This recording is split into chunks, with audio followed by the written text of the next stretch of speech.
You want an agenda? There's one in your packet. I know there was one problem with any of it. Thank you.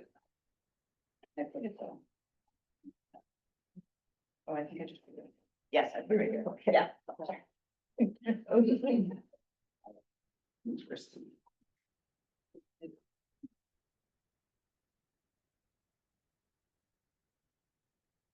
Good morning. Welcome everyone to the June meeting of the Universal Health Plan Governance Board. Let's get started with a roll call. Good morning, Helen Belanca, Here. Chun-Wei Chi. Here. Amy Fellows, Here. Michelle Glass, Here. Bruce Goldberg is on leave, Judy Richardson, Here. Cheryl Ramirez, Here. Mary Lou Henrich, Here. Mike Leahy. Here. Thank you, everyone. Great, so in terms of a quick agenda review, after our business with consent agenda and executive director report, we'll have an update from the CECC committee. And then we're going to spend some time looking again at the estimated expenditures. So this is important for a couple of reasons. It's one, to wrap up our discussion from our last meeting and get everyone on the same page about what we think our best guess at estimated expenditures are. But as we'll go into detail, it's also really important to figure out our revenue replacement target and whether or not our revenue strategy meets it. So we'll spend some time on that. And then Morgan from Echo Northwest is here with us again today to talk about the reserve funding strategy. And then our primary goal today, and the most important piece of the agenda, is that we need to approve a revenue strategy. So we've made some adjustments based on last week's discussion, and that'll take some time to go through the details of that, and then we'll have a vote and confirm that that's our agreed upon revenue strategy. And then finally, Lee's going to walk us through some implementation sequencing to get our feedback on that. There won't be a vote on that, but just a general discussion. Great. So in terms of public comment, we had some written public comment this month.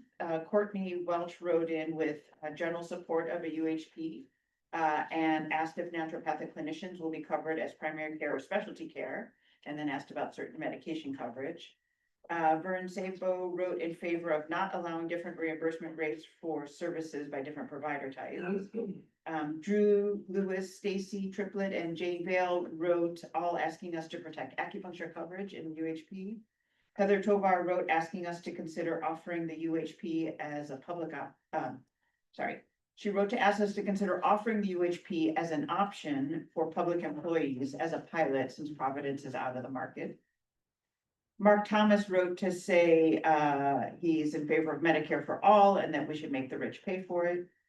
Lou Sinninger sent us a copy from an interview with the Oak Ridge city manager about how difficult it is for small cities to provide ambulance services. Richard Gibson wrote in with ideas for containing costs beyond the overall cost savings of a UHP and different efforts that the UHP could take on.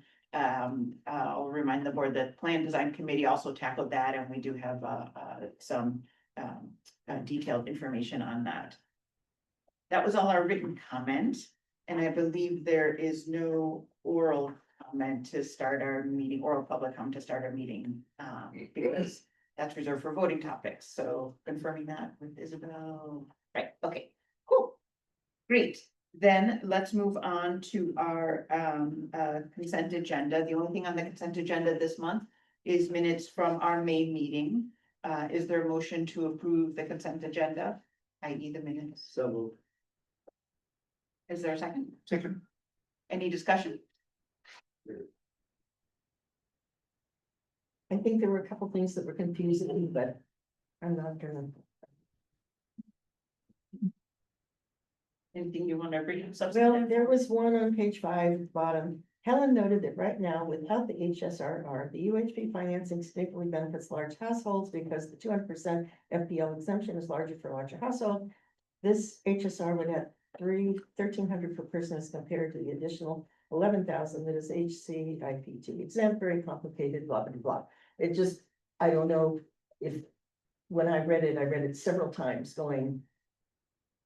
I know what you were trying to say. I don't know that it said it exactly, but it's okay. It just was a complicated thing Yeah. about the HSRR and trying to synthesize it down. I can offer to make some edits to it, Okay, to kind of give a little bit more detail. that might be. Okay. It just was, I thought for posterity's sake, Yes, as people look back in these minutes and they go, well, now wait, this said this, and what did that exactly mean? absolutely. Okay. Make a note. Okay, anything else? Okay, we can vote to approve the minutes. We'll do a roll call. Helen Belanca, Yes? Chun-Wei Chi, Yes. Amy Fellows, Yes. Joe Glass, Yes. Bruce Goldberg is on leave, Judy Richardson, Yes. Laura Ramirez. Yes. Mary Lou Henrich, Yes, Mike Leahy. Yes. Thank you, everyone. Excellent. And with that, I will pass it to Mimi for our executive director report. Excellent. Good morning, everyone. I'm Mimi McDonald, Executive Director of the Universal Health Plan Governance Board. Thanks for everyone for being here today. So just a couple of quick updates. So first off, board outreach, Mary Lou Henrich, board member, spoke to the Portland DSA. And HCAO had their annual conference a couple weekends ago, and we had 3 of our board members, Mike Leahy, Chun-Wei Chi, and Mary Lou Henrich, were all attended and spoke at that meeting. And so we're grateful for the board members and grateful for HCAO for inviting them. What's DSA? Democratic Socialists of America. Oh, right, right. Mondami. Okay. Yes, I had to ask that too. Yeah. All right, so you will notice up there, it says extra board meetings query mark. So in discussion with board leadership, we recognize that we still have a fair amount of work to do, especially around the revenue plan and the coming up with the revised revenue target. So the discussion is, would it be possible to have at least 1 extra board meeting, potentially 2? I initially, sorry, because I should have changed the slide at the writing of the slide, we were thinking potentially these are Thursdays, July 3rd or July 9th. Because of some staffing issues, July 3rd is off the table. But we are going to ask, and I'm actually going to take a little mini poll because it's easy because you all are here to check on availability. This would be a virtual board meeting on Thursday, July 9th.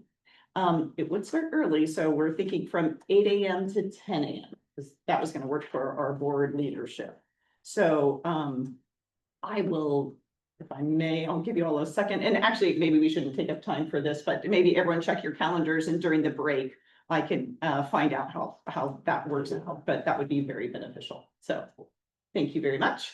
And then lastly, so sort of, I would say, what I'd say is a legislative update, and also has to do kind of with the continuation of the Universal Health Plan Governance Board. So I have some good news and some not so good news. So I'll lead with the not so good news first. So the not so good news is that the agency policy option package that we thought had been approved, going through the budgeting thing through the agency and then through the governor's office, actually we had been misinformed, and so it indeed was not approved. However, do not give up hope, because the very good news that we have is that Senator Patterson and members of LPRO, Daniel Dietz in particular, reached out to the board, are very interested in working with the Universal Health Plan Governance Board,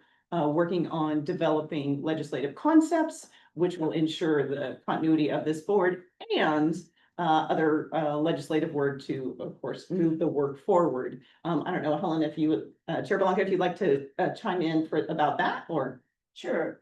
So as I'm sure people realize, it's the legislature that sets the budget, and so we have an option to put forth a legislative concept that sort of redefines the work of this board for our next phase, just is more clear about the work we think is remaining, and therefore the finances that might be attached to it. So there, we're hoping to put together with Senator Patterson's office and her staff a legislative concept that just is focused on this board and its work and then funding that we would need to keep going. That would be one piece of, that would be one separate LC.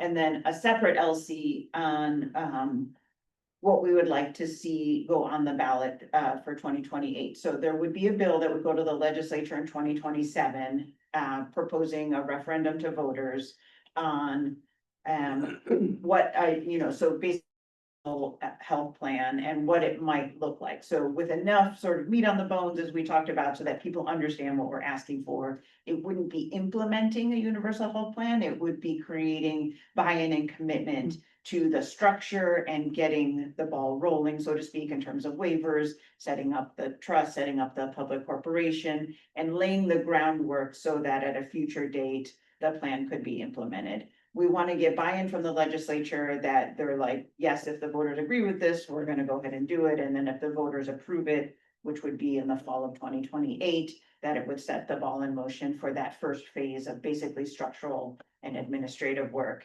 Again, it wouldn't implement a universal health plan. It would just sort of create the commitment to it. And so those are the two LCs that we're working on with the board. Yeah, Cheryl. Knowing that all investments have to be budget neutral, does Senator Patterson have an idea for where the funding would come from in the existing budget? I'm looking at staff right now, but not that I'm aware of. If she does, she hasn't made that clear to us. Yeah. We've been told that in no uncertain terms, no new investments unless we can find a place to cut somewhere else. So excuse me, so, and correct me if I'm wrong, but my understanding then, what we were talking about was a POP, which would be added funding, but our current level of funding would still be protected. In the Okay. sense of, Potentially, yes. I mean, it's still, it it would be is, considered new funding. Okay. the current level of funding would not be All right. considered new funding. It still would need to be approved. So Right. it's certainly not, Okay, Given, a given. that Yes. makes sense. Yes. yeah, so that's where we are. Sorry, go ahead, Maria. I guess my question is the POP, okay. I'm thinking about, usually it goes, there's something that goes into the governor's budget. And is that what we didn't get? Correct. Well, So there's we're- two ways to go through the governor's budget. Okay, So the agency approach, which is what we were doing, yes, did not work, but there's a legislative approach. where- I understand that. So the agency approach did not, the POP did not, was not approved. Not at the level of the agency, At but what level did that, do you know? above the agency level. so the governor's office? Well, that's Okay. the feedback we got, That's yes. just what I need. Thank you. Actually, I want to make sure that I answer that correctly, Okay. so I'm gonna get back to you on that, Okay. because I don't want to misspeak, and I want to make sure exactly, I can let you know if it was at the DAS level, or so, apologies for that, and I want to make sure that I'll make that clear, so I'm gonna get back. I want to be clear too. So if Senator Patterson's thing doesn't go forward, there will be nothing in the governor's continuation budget for this board. That's not true, that's not. Okay, that's what I want to necessarily- understand. Yeah, that was just the policy option package. Okay, so In like a addition. regular, I mean, just kind of the Right. continuation of the 1.9 Right, but That's- that still remains to be approved, though. But that is not a given, is what I'm Okay. trying to say. But that's continuing service level. Right. Yes. So, Okay, so I a understand. continuing service level would be 1.9 per biennium. We proposed a POP that It would was be more above than that. that. Okay, Right. thank you. That's all I was trying to clarify. Exactly. Yeah, Okay. and I apologize. That's I okay. Shouldn't have spoken without being clear, so I'm gonna double check and find out for Okay, you. that's fine. Thank you. Mhm. It makes a Okay. difference. Absolutely. Okay, thank you. Anything more on the legislative update and where we are with that? All right, cool.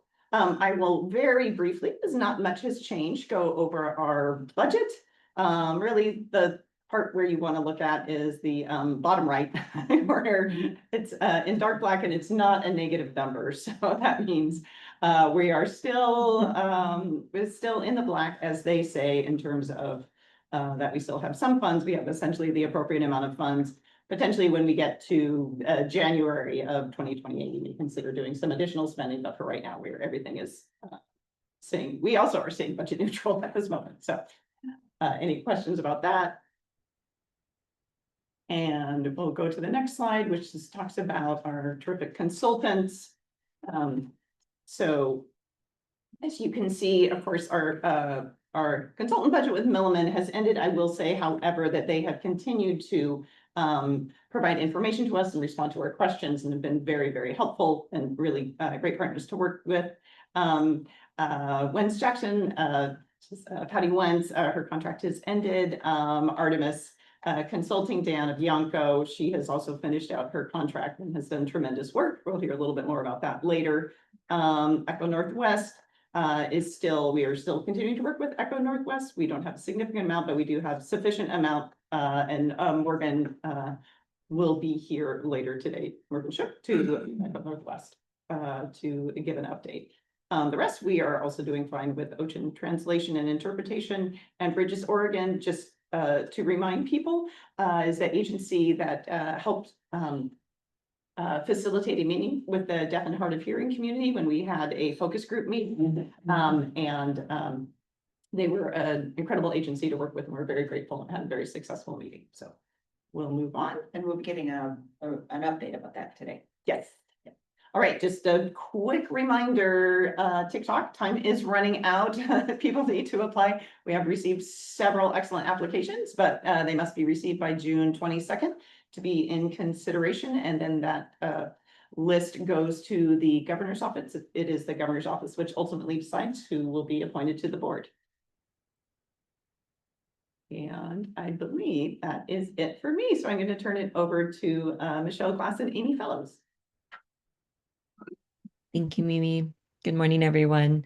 Michelle Glass, co-chair with Amy Fellows of the Communications and Community Engagement Committee of the Board. Our update this month is that we submitted draft language to Lee for the community engagement section of the report to the legislature. So a lot of our work over the last month has been going back to April of 2024 when the board had its first meeting, and compiling and totaling both number of public comments and identifying themes within public comments for the full tenure of this board. We're going to do that up through August for the report. So that draft language that includes a kind of quantitative and qualitative summary of all of the public comment the board has received in board meetings and in committee meetings, both written and verbal, is in your email from Lee as one of the draft appendices. So feel free to get in touch if you have any questions about that, but I hope the board finds it helpful. And please let us know if you have any additions or comments. So that was kind of a focus and a big lift for the last month. We also have used, as Mimi mentioned, our full contractor budget for Wentz Jackson and Artemis Consulting. So a lot of the communications deliverables on this ECC work plan and the limited community engagement for this phase of the work, mostly the focus groups, those deliverables have been completed, and we're so grateful to Wentz Jackson and Artemis Consulting and all of the amazing Oregonians who shared their feedback in those focus groups and during public comment. So the May CECC meeting is going to be a presentation as the committee starts shifting towards what are the recommendations for future engagement. There's going to be a presentation from Warren George on the, oh my goodness, what's the name of the report? I will find out for you. Elway poll. Thank you. Oh my gosh, my brain.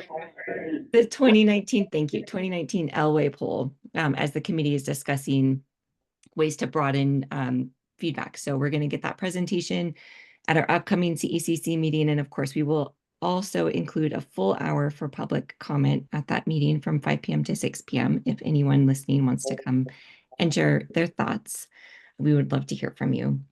And then at our attached to the board materials for this meeting, there is an addendum to the report that we all reviewed from Wentz Jackson Consulting on the focus groups. So this addendum covers the focus group that Mimi just mentioned with the deaf and hard of hearing community, that Bridges Oregon helped to facilitate for us. And I really encourage board members to take a look at that, especially the suggestions around communication access standards that it's included in that report, limitations of virtual interpretation in medical and mental health settings, interpreter workforce investment recommendations, and how vision benefit decisions really need to account for people who are low vision and need that as a primary care benefit and not kind of an additional benefit.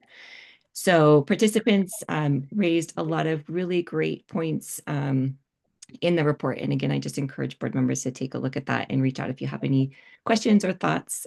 Really appreciate the recommendations that came out of that I think are really specific and actionable for a really important community that we want to make sure we're planning for. Again, our next meeting is June 24th from 4 to 6:30, and we'll feature Warren George as well as public comment. And we encourage anyone who's interested in those topics or wants to share your thoughts with the board to join us then. And unless I missed anything, I think that's it. Great. Thank you so much, Michelle and Amy, for that report, but an extra thank you for all of the work that you have done to summarize our public comment for the report. That's a huge lift. New Year's thing. That's a huge lift and it's incredibly valuable. So we really appreciate you doing that. It's going to be an important part of our report. So thank you for that. Okay. So, moving on. Oh, did anyone have any questions for Michelle or Amy before I move on about that? Didn't mean to cut that short. Great. Was it well attended? I don't know if it said, I read the report, but I can't remember if it said how many people there were, The focus the group. focus group were there. I had the opportunity to participate. Yes, there was, I would say similar participation to other focus groups, but it was very, very rich discussion. It was Okay, great. It thank was you. Very true. It's a great group. Great. Okay, so moving on, we wanted to spend a little bit of time on the expenditure analysis. Like I said at the beginning, this is to wrap up our conversation from last month to make sure we're on the same page with where we are with projected expenditures. And then importantly, to help determine the revenue replacement target that we need to come up with in order to see if our revenue strategy is sufficient. So next slide.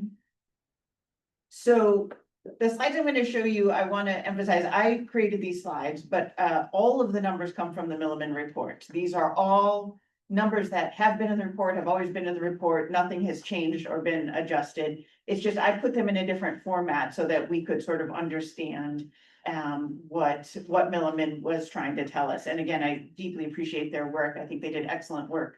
And I think it's in line with our discussion last month, and I just wanted to show that in a different way. So to be clear, with the status quo, without the UHP, Milliman estimates that healthcare expenditures in Oregon in 2032 will likely be about $82 billion. That's going to be status quo. But that also includes the fact that there will be many uninsured people. And it doesn't include dental, vision, and fertility coverage. Even though those services are currently covered in a lot of status quo plans, they removed those benefits. So for the purpose of comparing apples to apples, because we wanted to see what they looked like separate from that. So without dental, vision, and fertility coverage counted, status quo is about $82 billion. And again, leaving many people uninsured. Milliman estimated that under our universal health plan, we could cover everyone with no cost sharing and robust benefits, including dental, vision, and fertility for just slightly more, 85.5 billion. So just right there, I think that is incredibly impressive, right? It wouldn't take us much more to cover everyone and eliminate cost sharing. And I think the implication between those two numbers is there would be a lot of savings under our universal health plan because you would get so much more coverage for just a slightly smaller amount of money. There's been a lot of pushback about this idea that it's, that number, that 85.5 is higher than that 82, but considering the added coverage, both of people and of benefits, I still think that's a very impressive, very, good number for us to know. Milliman detailed in their report some payer admin savings. Oh, sorry. So definitely there were some payer admin savings that is in that 85.5 billion. They estimated going from about 20 to 25% of healthcare expenditures down to 4 to 8% of healthcare expenditures. So those numbers, that 85.5 and that number does include really robust savings on the payer side, obviously from simplification going to a single payer source. So that's already included. Okay, next slide. So here's a little bit of breakdown of that number, and I put it in this form so we could see how they came up with those numbers. So in the top bar graph, the dark blue represents sort of paying for healthcare, paying the claims that when people get healthcare.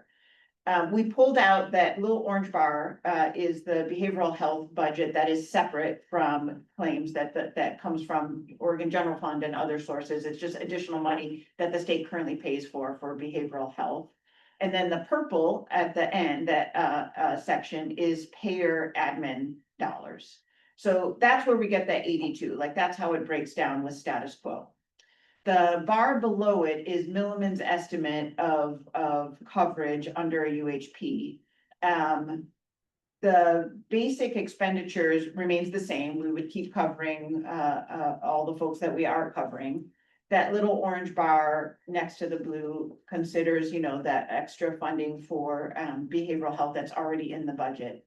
The next little bar, the green, accounts for population growth, considering the uninsured population, and then what they're calling adverse selection, which is people moving here specifically for health benefits. So that's how we get everybody covered, is that light green bar.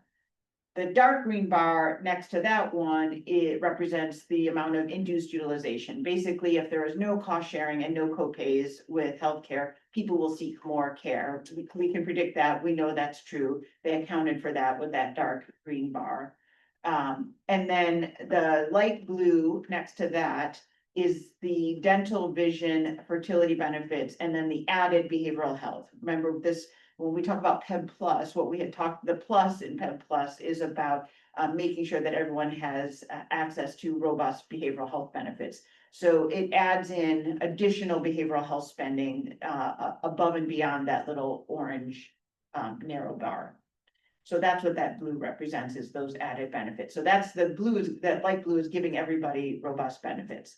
And then you can see, I left the purple, the payer admin, the same color, so you can see the difference going from 20 to 25% down to that 6 to 8% with that bar. So that's where they came up with those numbers. That's how it would break down.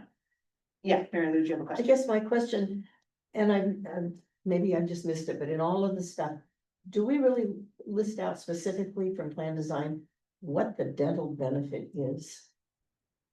It's the PEB benefit. It's okay, That's because that's what we agreed on. They just use PEB, a standard PEB dental and vision benefit. okay, all right. And do you know if the PEP benefit is more or less than the OHP benefit? Dental, More coverage? Is that what you mean? is it better coverage? for Does it dental? cover more services? Is Yes. that what you're saying, yes, it covers more services. Yeah. Okay, Yeah, because OHP is a pretty basic dental coverage. and Yeah. PEB okay. Is that Amy that spoke up? Oh yeah, I was just gonna say with our current OHP, I know a lot of adults on OHP still get their teeth yanked out. So I would hope PEB is much better. The rationale being it's less expensive to do an extraction than to do a repair. So yes, yeah. I would love if somebody could just direct me to where I could see the difference in those two benefits. The PEB website. I looked at the PEP website. I don't think it gave me. Okay. Whatever, and I just don't know if that's something that. Yeah, staff it's could available. I do. can get it for you. I Make a will. note. Absolutely. Okay, because it's a 3 billion ad.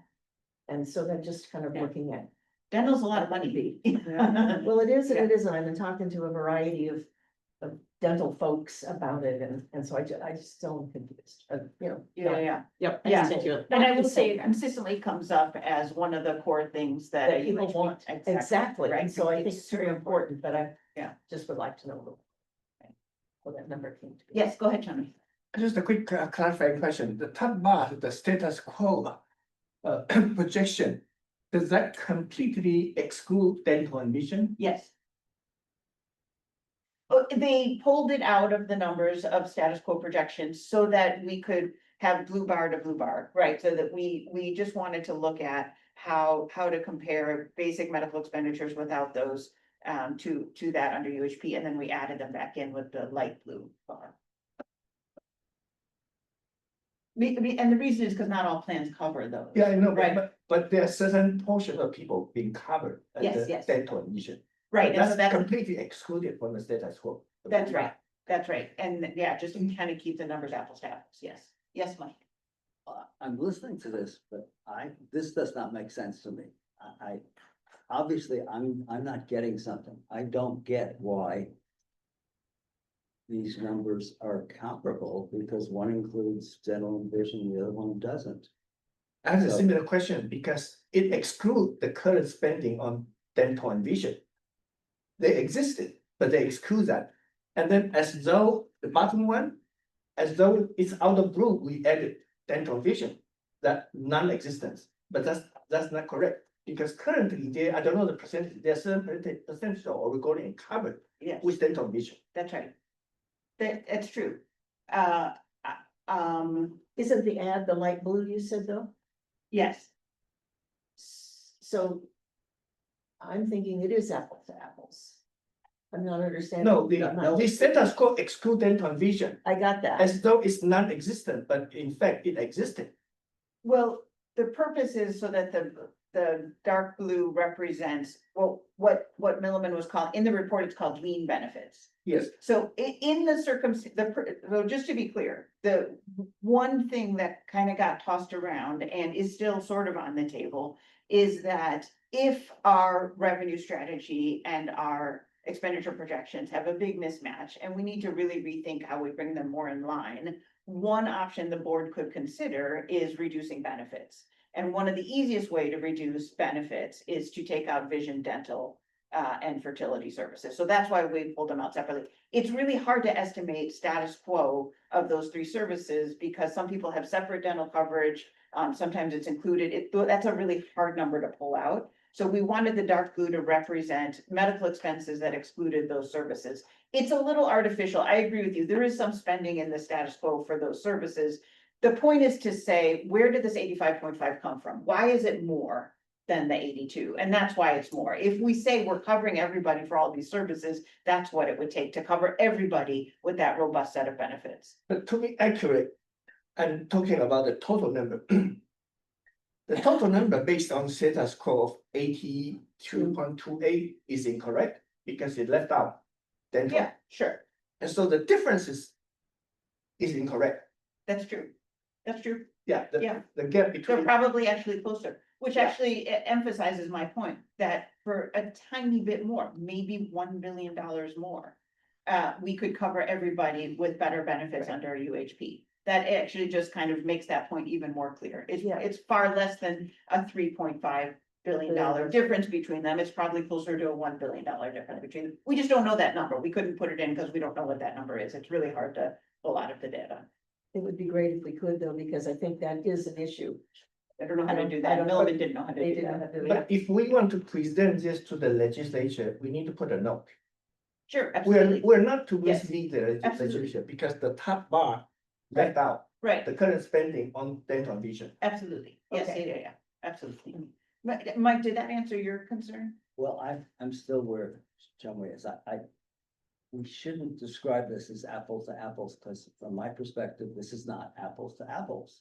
And, anybody looking at this, I think, any analyst would say, well, why do you have dental in one but not in the status quo? When the status quo, there will be some dental services Right. if. Okay, but if we made a note about that and put Yeah, like an but asterisk. if we, that to me is an important thing, because on the Absolutely. surface of it, and someone says this, go, well, you see, UHP, it's just not affordable, and so I think that strike and the fact that we're, I think, too conservative regarding the likely savings, given Bill Shaw's presentation was next week, We're getting there. This is my first slide. yeah. I got a bunch more slides. we're gonna get to exactly what you're talking about. I just want to show you where the 85.5 comes from. I hear you, but you know, I reviewed your stuff last night and I don't wanna mix, let me hold off until later. Okay, Mimi, what'd you? Oh, I just said I can,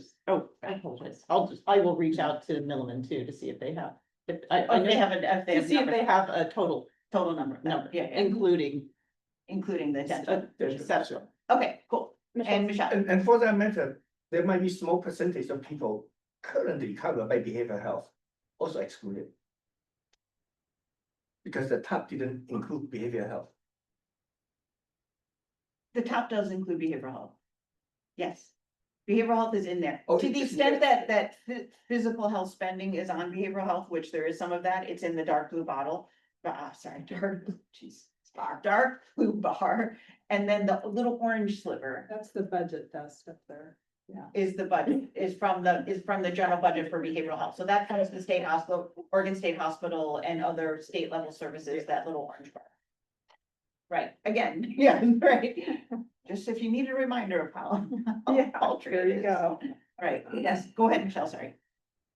Just as we're having this conversation, for context, I want to make sure that we're not framing dental as something that people just want, which is true, they do want it. I was at those, meetings and heard that really clearly. But I also think that in Oregon, heart disease is a leading cause of death. I think it's in the top 5.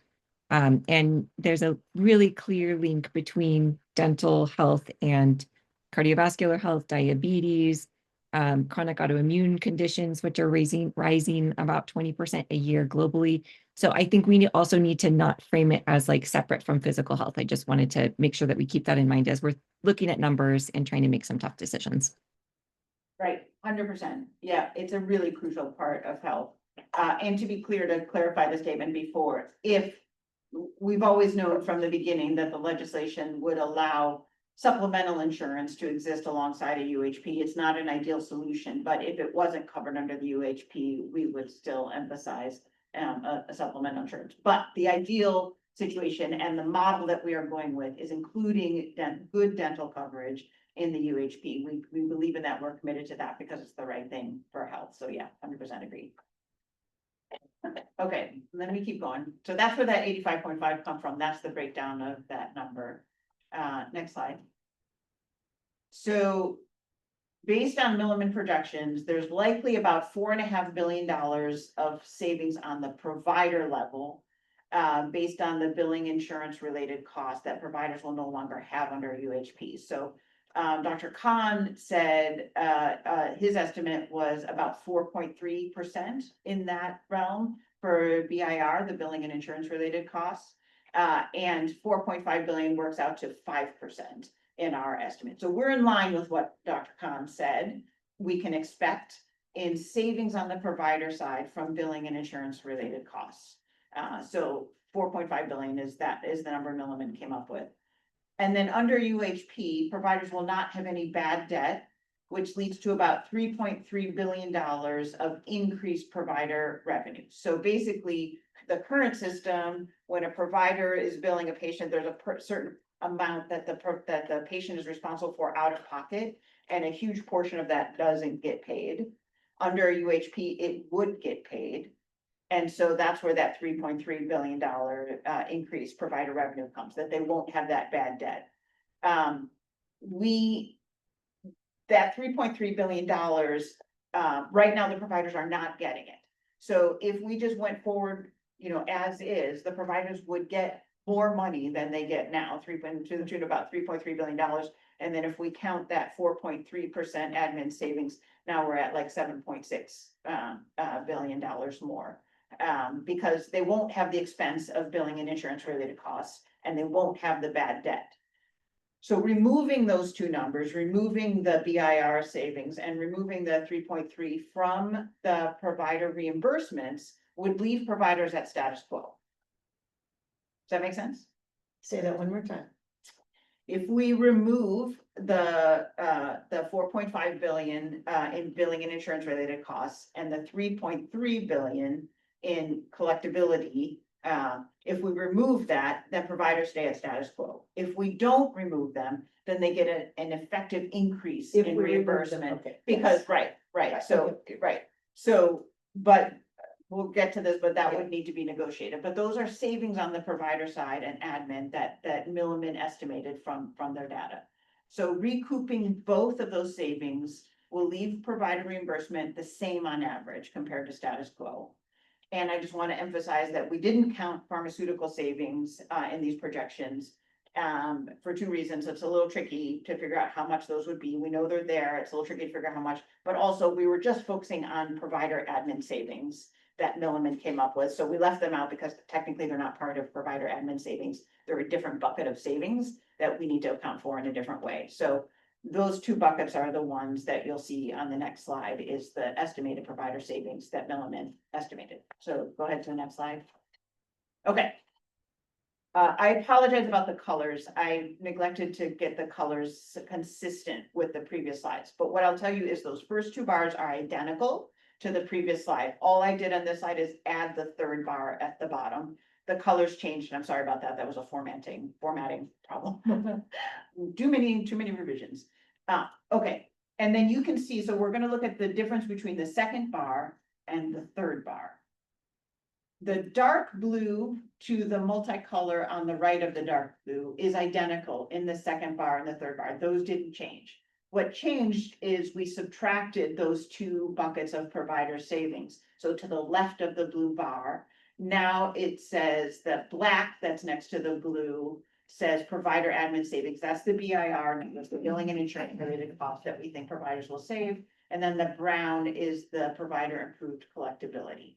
So if you assume that those provider admin costs are in there and they just need to be recouped, then that brings the total cost of a UHP down to 77.8 billion. So less than the status quo. Status quo 82, adding additional services, adding additional coverage brings us to 85.5. Accounting for provider level savings, we're down to 77.8. Yes? Everyone good on that? Go ahead, Chumley. I have a broader question about the method of calculating the status quo total expenditure.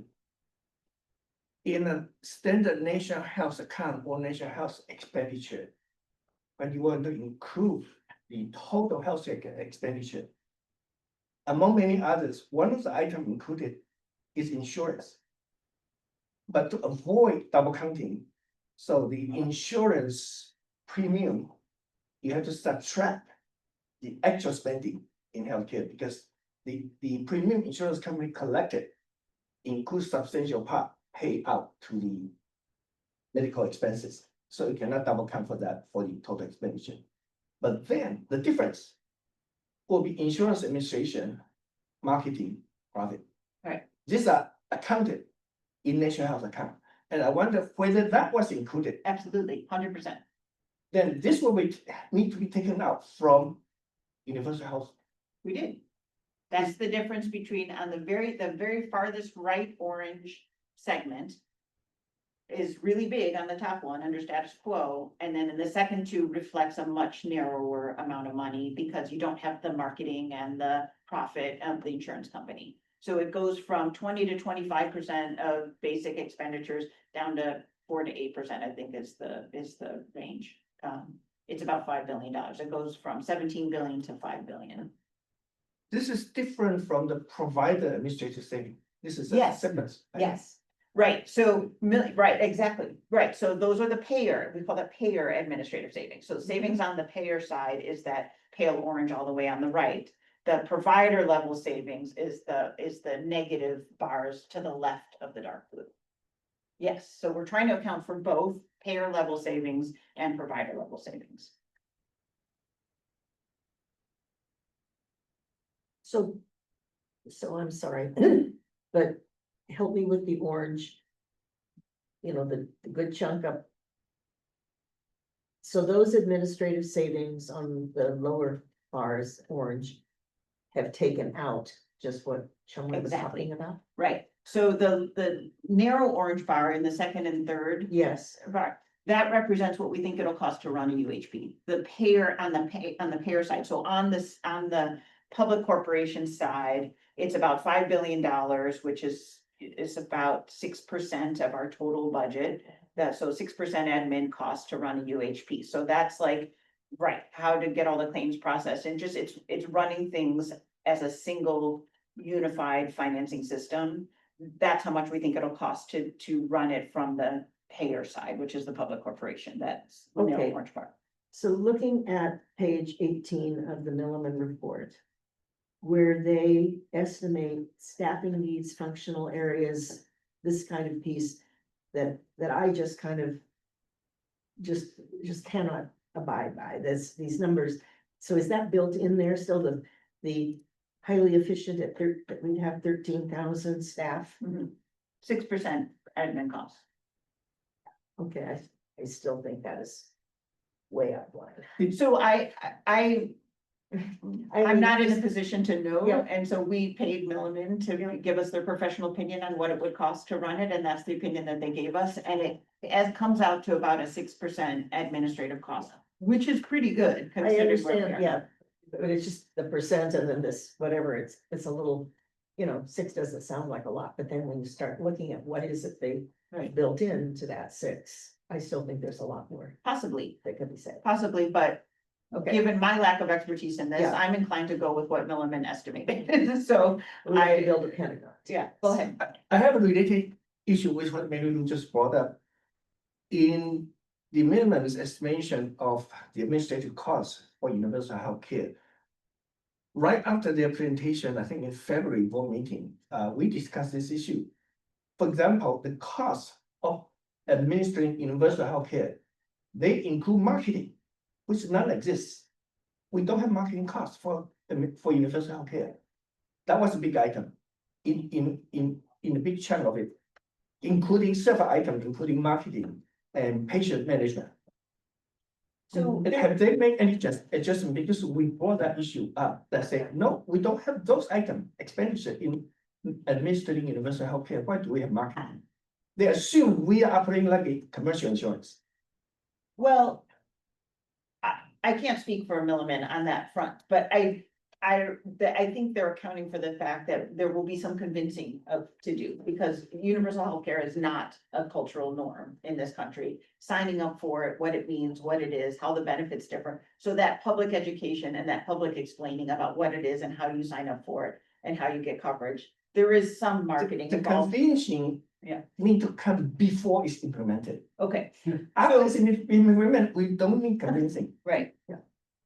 Possibly. So again, to Mary Lou's point, that number may be smaller. I'm not in a position to estimate what the smaller number would be. I'm just showing you that this is where those numbers come from. And so we've paid them to come up with those estimates. Those are the estimates that they've come up with. Are there other opinions out there? I'm certain. These are not in any way final, in the sense that if there is commitment from the legislature and the people of Oregon to move forward from this, and that's a big if. But if there is a commitment, all of these numbers will have to be gone over and re-estimated. What we're trying to do is make the case. These are not final numbers. We're making the case for, yes, we should commit to this, because look what we could do. This is our best guess at what we could do. It would all need to be gone over with a fine tooth comb to really understand it. We are not in a position to build the plan and implement a plan. What we're in a position to do is make the case to get the state to commit to this. And that's what we're trying to do with this slide. But the numbers are gonna have to be reworked on every front. Yes, and I'm in the same boat with you. My main concern is in order to make the case, we have to do our best effort to minimize the costs. Right, Otherwise, it will be dead on arrival. right, That's why I So- keep pushing to see where can we reduce the cost. right. For example, Medicare, for the 4%. care side, Yeah.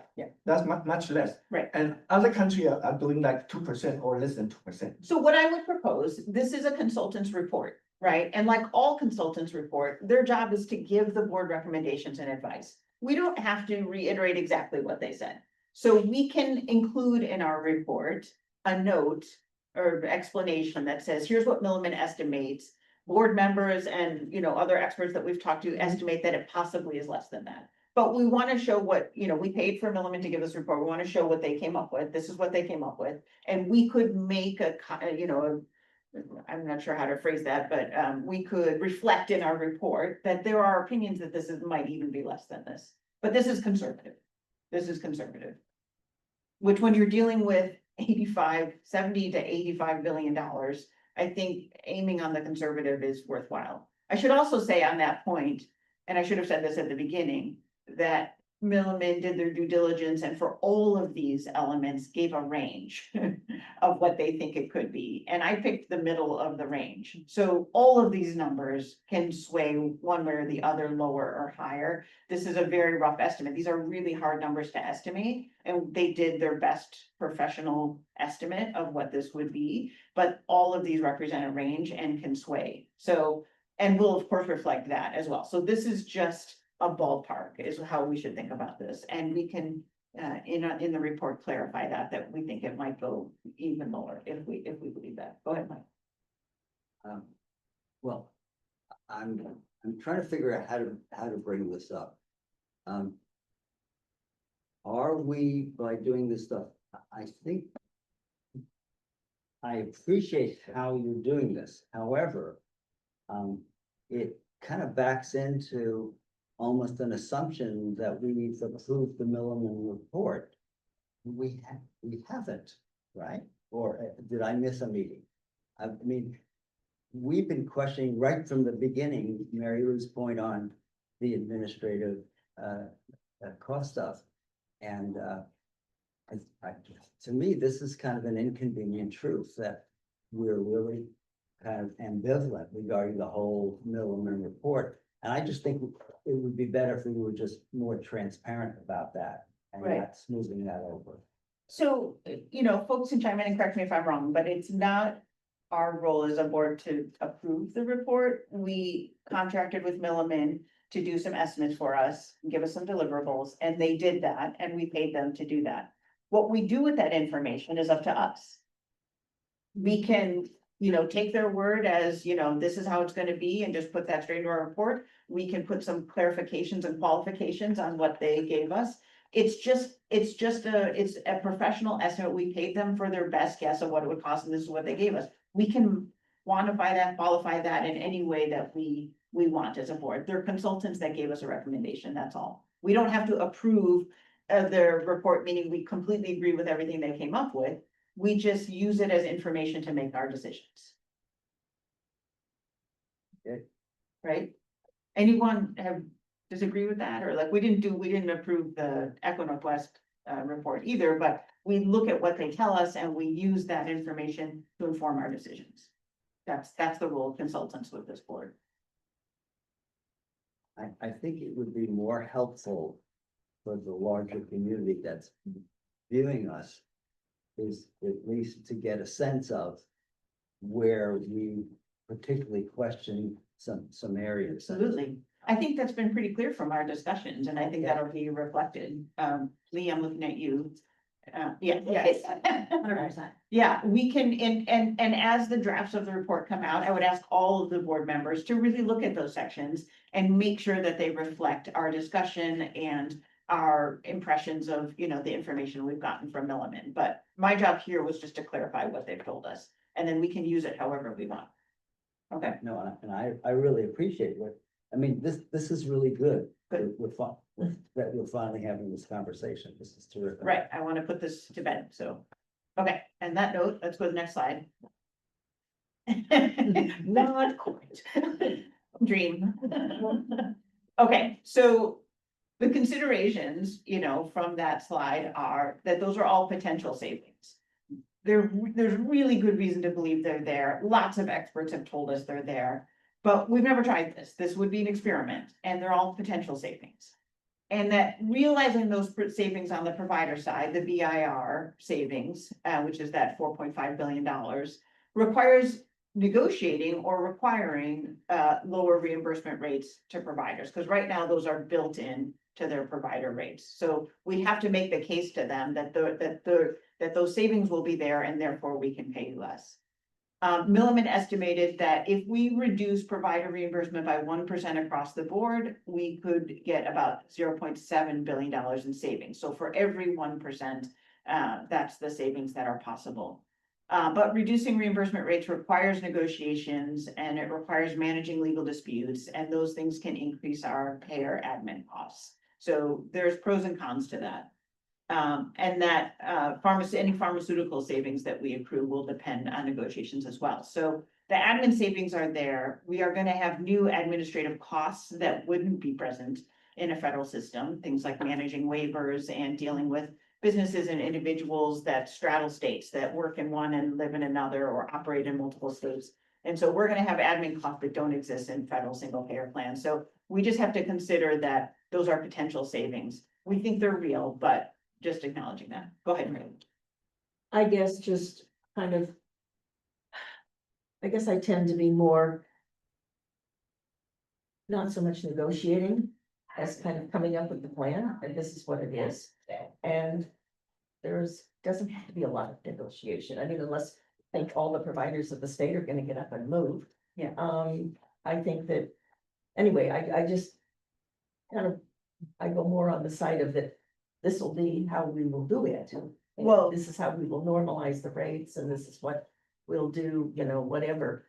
Anyway, I'm just, Ultimately, that'll be up to the public corporation. yes, The public corporation will set the Right. reimbursement rates Yep. and negotiate with or not Yes. with providers. Yeah. So it's ultimately not our decision, but we just have to acknowledge that in order to recoup those savings, that's what'll be required, but that's not our job. Yeah. That's for the actual, or public corporation and the governance board of that corporation that will implement it.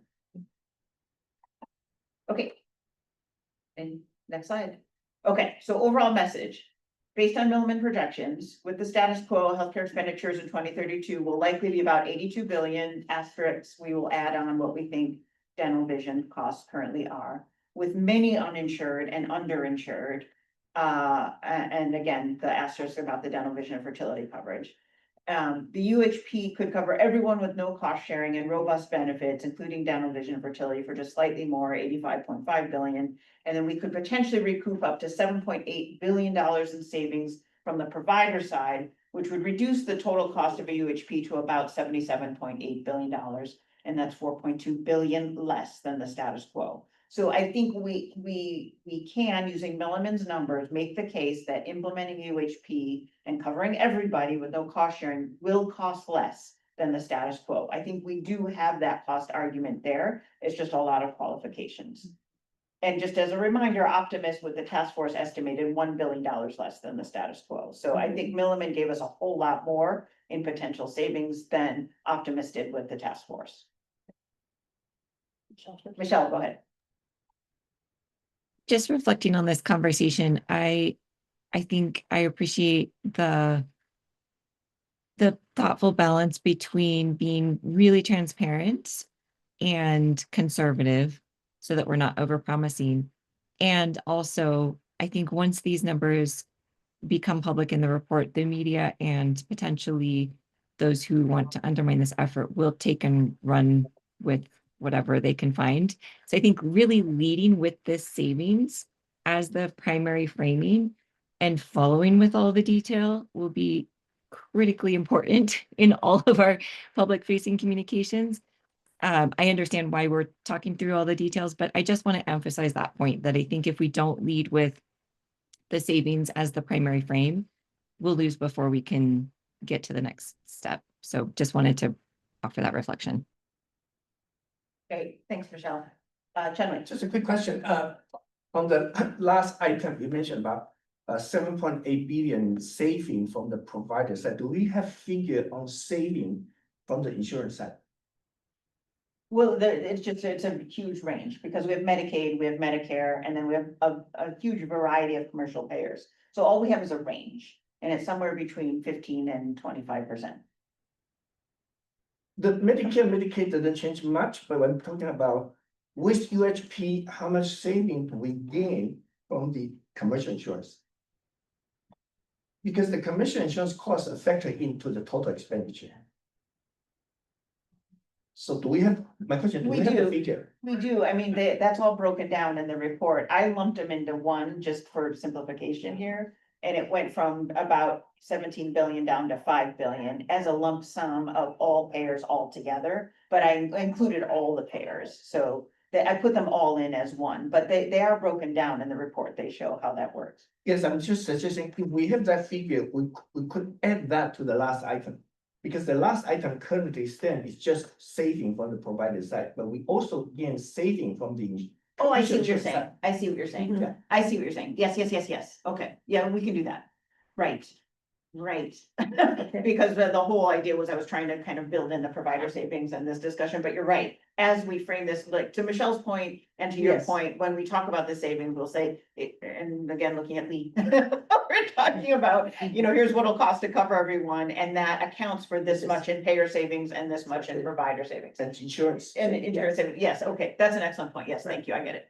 Okay, Mary Lou. And I guess I just wanna, I think what Michelle was saying, at least how I interpreted, is we should start with the dot point three at the Yes. top. Yeah, lead with that. You lead with that, Yeah. because that is really, I mean, that's the thing that from the task force Optimus, et cetera, that everybody has hung on to. Is that 800 million or almost a billion, and so this is even better. It's way better. And so 4 we times need better. to, and so that needs to be right out there, front and center. And then acknowledging that there are other places where we still do Yeah, have pharmaceuticals, questions. which is huge. Pharmaceutical and this plan administration that we have to build, the Pentagon building to put them in. Yes, Oh, okay. yeah, absolutely. Yeah, absolutely. I think those are both good points. And we'll note that in the minutes and try to work in it. And again, I'm calling on all board members as we start seeing drafts of the report to make sure that It's that saying framing those is things. what we're saying. Yeah, I mean, I just wanted to make a point, so within the Milliman report, just how they are reporting out, the administrative staff. That actually, those staff could be, part of a third-party administrator. So it doesn't mean that a universal health plan staff would be that number, so they're just saying in general, so, yeah, it's Still a lot, especially with, I think we don't know, and they talk about it in here, but about, they don't specifically say AI, but with a lot of the changes that are happening very quickly. Right. In terms of automation of everything, that's right. that really doesn't even account for that. Right. And we're trying to project 6 years in the future. Yeah. And 6 years right now, like the landscape is gonna be very different. So this is all with a giant grain of salt, a bucket of salt. Because we don't know how much all of that's gonna change. So I think it's a good point, and we To will stress that. to stress that. Yeah. That likely those numbers will be less, but Yes. I mean, I'm sure that those of us on the board have different opinions on this. My personal feeling, and just speaking for myself, is I would rather estimate sort of conservative. And end up not quite needing that much money than estimate really aggressive, and then we need more money than we said we did, and the thing falls apart. Right, so that's kind of a sort of a personal. Philosophical. Yeah, thank Yeah. you, yeah, philosophical sort of stance, but when we're dealing with numbers this big and a plan that affects everyone in the state. My tendency is to aim a little conservative, estimate a little high, and then everybody be surprised that, wow, we actually saved a lot more than we thought. we Come would. in on time, under budget. On time, under Yeah. budget, right? Mm-hmm. Under promise, over deliver, right? As opposed to the reverse, which would get us in trouble. Yeah. Right. Okay, anything else before we move on? Yay. Okay. Passing it to Morgan, or Mimi, or Morgan? Yeah, Morgan. Morgan, okay, great. Morgan, welcome back again. Thank you again for being here. We'll hand it over to you. Great. Let me pull up the presentation, and can you hear me okay? Yes. Yes, you said great. And I'm currently sharing. Are you seeing the right screen? No, You're yes. seeing your face. Oh, you're right. Hold on. Sorry, new computer. It is. Okay, and great. Are we seeing the right share? I think that is a yes. It just went It- blank. I Oh, was, Yeah. It was there and now it's gone. I don't know. Let's see here. We can also share from our side too, Morgan. Yeah, here, let me try this again. There it is. Okay, Great.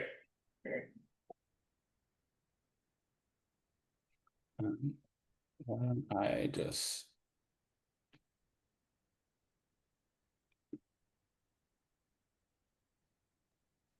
We can see your speaker notes though, Morgan. Yeah, I'm not sure why it's not showing this right screen. Yes, no? Still speaker. Speaker mode. notes, yeah. Okay. How about now? Perfect. All right, sorry. I have 3 screens now with a new computer set up, so I have no idea what's showing. Apologies. Great. So today I'm going to talk a little bit about the work that the Finance and Revenue Committee had done on thinking through startup and reserve costs. And a lot of this is very conceptual and strategic, but I do want to spend a little bit of time covering the kind of the work that we put forward. So I think generally, it's important to think about the way forward in kind of phases. There's kind of a one-time phase, a startup phase, and an ongoing phase, all of which will need funding, and they will need to understand that level of funding based on how those costs align with the needs and risks, as well as the structure and the revenue availability available to execute them. We did as much as we could a sort of national, international look. There is no real program of this scale being contemplated, although there are some comparable examples both in Oregon and in the nation that are useful sort of analogs for us to think about this. Obviously, with Dr. Chenwei Che experience in Taiwan, right? There is some additional context for the operating reserves context here. Great. So don't want to spend too much time here, but right, the one-time costs, like what are we really talking about? We're talking about making sure that we have the initial technology investments, the trainings, the outreach, change management, I mean, many other things that are all going to be part, and it's not just kind of a one-time in time, but they're kind of one time over multiple times that you may have to do a lot of these things once. Once those are put in place, there's a thinking is basically not everybody necessarily is going to be in the program at year 1. But that also then means not all the systems necessarily need to be sort of available year 1, or they might have to be able to, right? So how long is it going to take you to build out the technology, get your administration operations in place? Much also on the revenue side, I'll just point out, right? It's going to take the state agencies some time to figure out how to sort of implement these pieces of information and new tax tools that are being contemplated, and then moves people from existing systems and caseload management into our new one, since we will have sort of a mix of both public and private set of providers and services. And then once all that's going, right, you basically have a steady state that you have to manage with respect to operations, technology, and then from that, right, you have something about your level of revenues that are available, as well as the ability to sort of manage sort of ups and downs and risks. Some of that, there are dollars flowing in from transfer sources, but then you'll know that you'll have a new tax system, right, that is replacing a for the most part, a very sort of fee for service type of arrangement and insurance arrangement that will need some protection against dynamism. So what do we know, right? So in terms of thinking through risk, and I think the risk kind of escalates as we think about it. Like typically we know as we think about the one-time things, right? There's some operational and financial risk, but the greatest risk potential is kind of as you ramp up, where you're starting to implement, learn things, be reflexive. And so that's the greatest part of sort of where you sort of think you program your expenses and revenues, where you actually realize that you are more or less off base on those things. And then once you get to steady state, there is some great parts of understanding your past performance is the greatest predictor of your future performance, and you can kind of know the knowns in that space. So I want to make sure we make the distinction here between how we pay for these things. And what we mean by paying for them here is really differentiating between different kinds of sources that are available to do different things. So think of it as basically we have our most fungible dollars, right, with in terms of general purpose taxes and things of that nature. But then we also have very sort of dedicated specific things. So, dollars that have to fund individuals, dollars that have to fund specific services. And from a funding transition perspective, we're trying to make sure that we have enough money overall, but then we're also paying attention to the dedicated sense of that. And as you can imagine, right, all that is kind of coming from lots of different kind of potential sources. Some of those dollars, and we'll just point out here, right, are already in the system, and there is a question of whether or not they can sort of be sort of reallocated or transferred to the purposes of the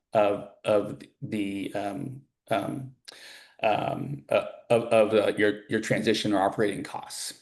And so one thing I do want to point out here, that first piece is funding. And I want to make this distinction between funding and financing because people always say, well, we just need a bond. Well, bond is simply like a debt instrument, right? That gives you a bunch of money that must have to be repaid over time with sort of dedicated revenues. And so how you think about sort of funding the project also then tells you a lot about sort of how you might want to finance those things, right? So things like startup pieces, paying for infrastructure or technology, those things, right, can be seeded with appropriations from existing sources. But then you might actually want to be thinking about building stuff and issuing debt and incurring those payments to pay for that infrastructure over time. Versus when you're sort of fully implemented, right, you're probably not wanting to carry the full cost of additional financing as part of that. And you're really looking at sort of ongoing revenues to be paying for it. So in the end, you're really trying to align your costs with your funding source. So that tells you a little about whether you simply pay as you go or whether you can finance them and incur sort of additional costs over time. So we're just making sure here that there are differences. I mean, I think there is a sort of a prior here that the UHP be a state corporation and as opposed to a state agency. And so understanding sort of the actual sort of entity may also then think about sort of, well, how does it relate to the underlying state and the sort of kind of call it the legislative or other state budget tools that may be available to it versus a more independent entity, right, that needs its own stronger built-in reserve and sort of liquidity mechanisms. Okay. I want to talk a little bit about some of the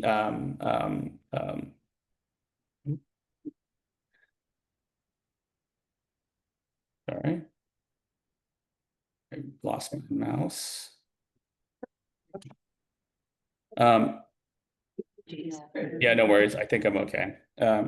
Sorry, some of the case studies that we took a look at as part of our work here. And I first want to start with the CCOs and a little bit about there. So a few things to kind of point out before we get into the specifics here. Is that there's really kind of no single reserve model or program of the scale that we're talking about. This is we looked across the United States, and therefore we looked at a range of different healthcare, insurance, and public sector programs. I want to say each of the ones that I'm going to talk about here highlights a different aspect of kind of reserve policy, solvency, liquidity, and contingency planning, and or rate stabilization. So the different kinds of tools that folks are doing. The goal here in looking at these ones is not to say there's like just one right model, but that to understand that there are sort of situations and circumstances here and a range of approaches and trade-offs for each one of these things. So our community care, community care organizations, this is probably right, the closest example within Oregon's existing healthcare system. It's already managing, it already requires sort of these health entities management public healthcare dollars and to maintain their own operating and reserves as well as capital requirements. And then with CCOs, I think kind of one of the big kind of lessons here is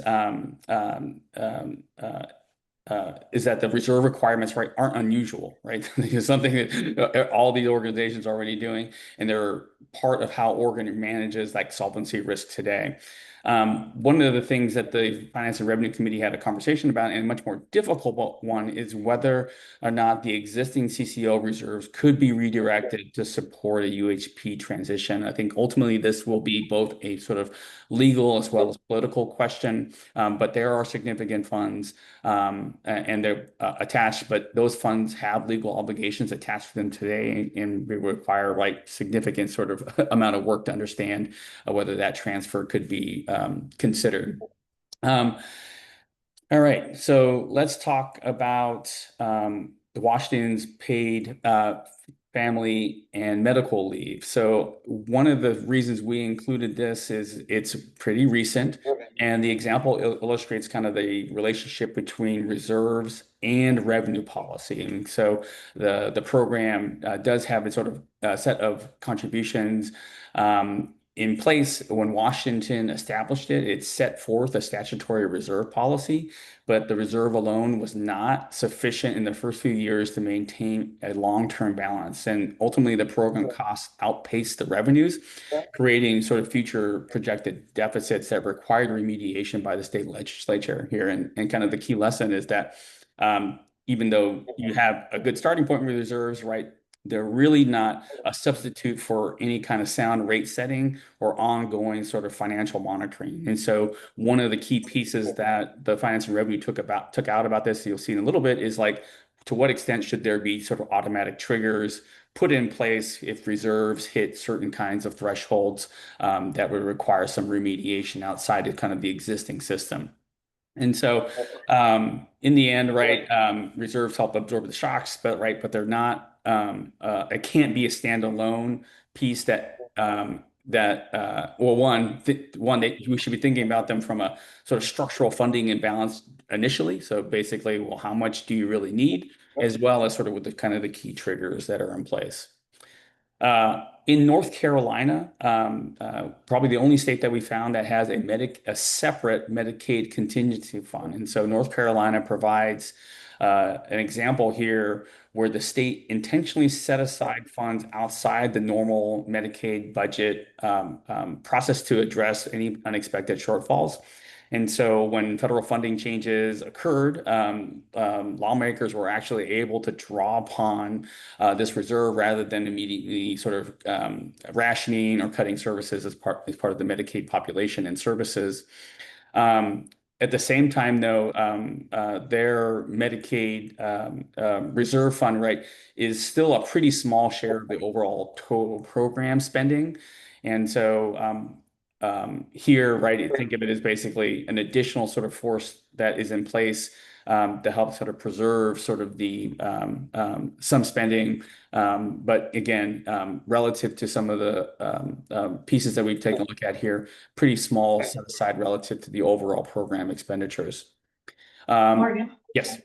can I ask, where did those reserves come from? How did they generate them? It's a good question. I believe the state was setting aside. Oh my gosh, I'm gonna confuse this with something. Let me find out. I want to say the state was simply making sort of a general appropriation out of funds but I could be wrong about that. I'll have to double check that in our memo. Sorry, I can follow up with you, Helen, and drop it in the chat afterwards. Okay. Okay, and then another Oregon example here is OHSU, Oregon Health and Sciences, right? Good example of a large health-related institution that is managing its own liquidity risk. The organization maintains pretty substantial cash reserves, despite having a pretty stable revenue stream, and given its institutional scale. However, right, in recent experience here, even though with those reserves in place, OHSU is still experiencing some significant sort of financial pressures and must actively manage expenses and revenues here. And so even for sort of a large complex health organization, like significant liquidity on the side is essential in sort of maintaining its own sort of operational stability. And so And then I'll close a little bit with the last one here. So Taiwan, right, is our most sort of relevant international example, since it operates its own universal health insurance system. Taiwan explicitly manages reserves on a months of program benefit payments rather than kind of a insurance style capital requirements. The approach, right, really focuses on liquidity and the continuing of care. I think technically it's set at 3 months. But at no time has the program actually really had 3 months of actual liquidity reserves put in place of it.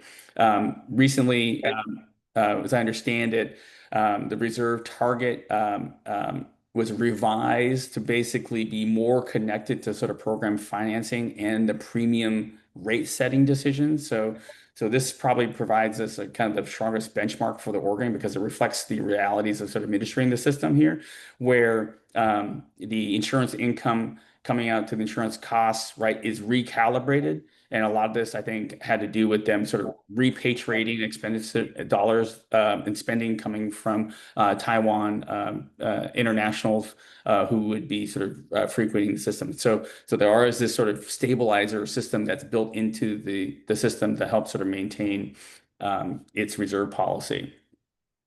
Okay. Morgan, can I just offer a little reflection? Back on the OHSU slide, just looking at pure numbers. So as a reminder, OHSU is a public corporation in the model that we're trying to build. And their total operating expenses are 5 billion. And they have that much variability with almost half of their expenditures and reserves. And we're talking about like 75 to 80 billion dollars as our budget, just the enormity of that and how much variation and unpredictability there'll be, just like noting that. And then Taiwan covering a whole country for 28 billion. And again, we're talking in that range of 75 to 80 billion. So the numbers that we're talking about are absolutely staggering in terms of like the risk and, and the variability year to year. Just noting that, not a question. Yeah. No, sorry if I glossed over that. Yes, we are in an exercise of enormous numbers. Great. So we also then did some work to look at sort of what is the professional literature here telling us about good practice or, in thinking about this question. And so the general, GPOA, the Government Finance Officers Association, I believe, recommends at least kind of 2+ months of general fund expenditures being set aside for sort of think of it as sort of general program administration. Insurance models, right, look at sort of cash on hand plus risk-based capital. If we were to deploy kind of a risk-based capital, we would need, particularly significantly more funds than simply a 2+ month reserve. If we look at the Taiwan example, right, we're talking about 1 to 3 months of benefit payments on hand. Oregon paid family leave, Washington paid family leave, we're talking about somewhere in the range of 5% of expenditures is set aside as contingency. RCCOs have a cash on hand of around 1 month on average. And so these kind of benchmarks help us understand kind of the implication of kind of thinking about this, right?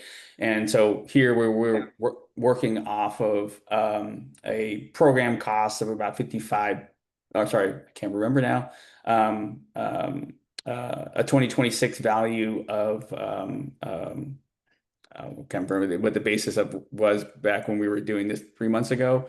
$75 billion. I can't remember what the number was. Sorry, Mimi, off the top of my head.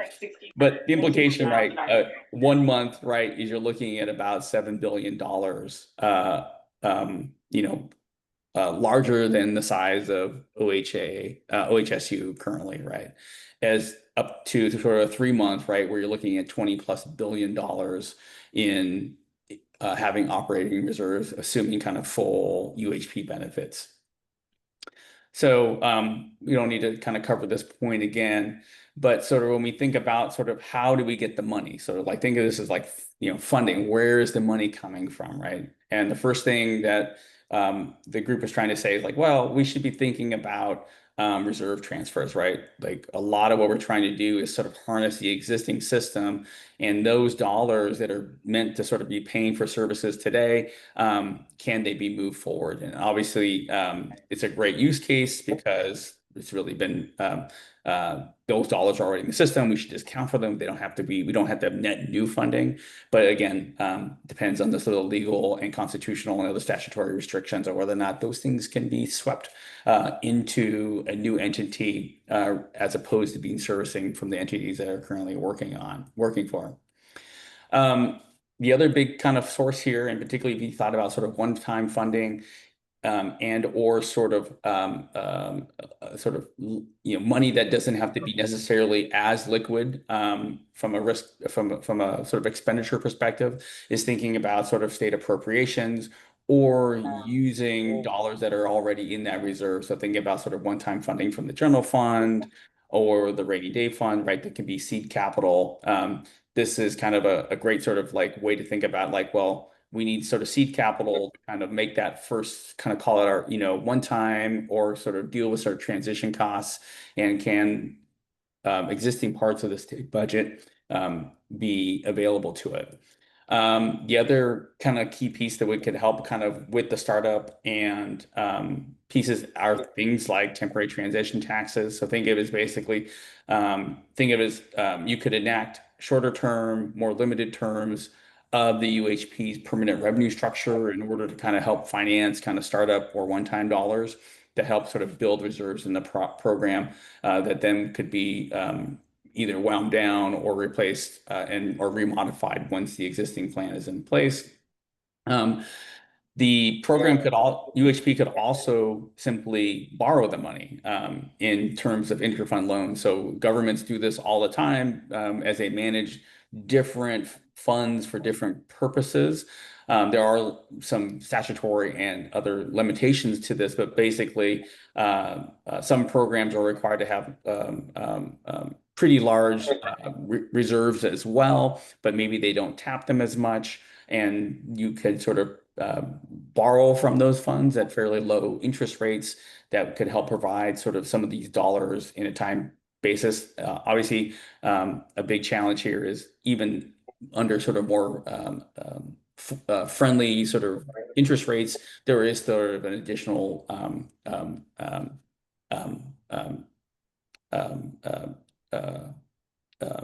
interest payment that's being borne on top of those dollars that you're bearing. And then the lastly, right, is thinking about sort of the advanced UHP timing. So simply, when do you actually need to start the tax is kind of a question here to be thinking through in sort of the startup and transition. Because you're going to need payments day of, and particularly since it's going to take time, when is kind of truly year one of the tax system versus year one of service? And how do you sort of potentially think about that and ramping it up over time? And then the lastly, right, is just thinking about issuing sort of debt, and what you should be paying for those things. Obviously, you don't want to be sort of having to pay for immediately sort of capitalization of things unless you need to. And so here, thinking through sort of financing, and the timing of when dollars are needed are going to be important parts of this conversation as you kind of move forward. I don't want to spend too much time here, but we kind of just want to make sure we kind of hit on the fact here that, right, is timing is going to be essential throughout the process of from startup transition to sort of day one of population. But even then, right, think of it as basically not all populations necessarily would sort of phase in on day one of the program. And so this is also a key consideration as the board thinks through the strategy around paying for reserves and financing this change, is how do we do this given sort of the sort of practical realities of how populations will roll on and what the impact on expenditures will be. So I want to close here a little bit with the work that the Finance and Revenue Committee did provide here for the board in terms of thinking. And what they basically advocated for is to think about your transition and operating dollars as sort of a capital stack. where you're trying to combine funding different sources, different timing, flexibility profiles in order to build a kind of reserve, a really resilient reserve strategy while managing those political constraints. And what do we mean by stack? And so we thought of it as basically three kinds of tiers, kind of low cost internal dollars, right? So basically your core foundation, right? These are maybe dollars that are existing in the system, right? They really help you minimize the need for new taxes or issuing debt. They're politically feasible and they're fairly fiscally conservative, right? So basically, the monies that are there. The second one is really kind of what we call tier two, medium cost or structured financing. So here, right, is there a low cost borrowing that could happen in terms of interphone loans? Could the state provide bridge funding or seed reserves that kind of provide some more flexibility and ease the sort of transition to a new system? And so think of these are kind of like dollars with a little higher, quote unquote, price tag to them.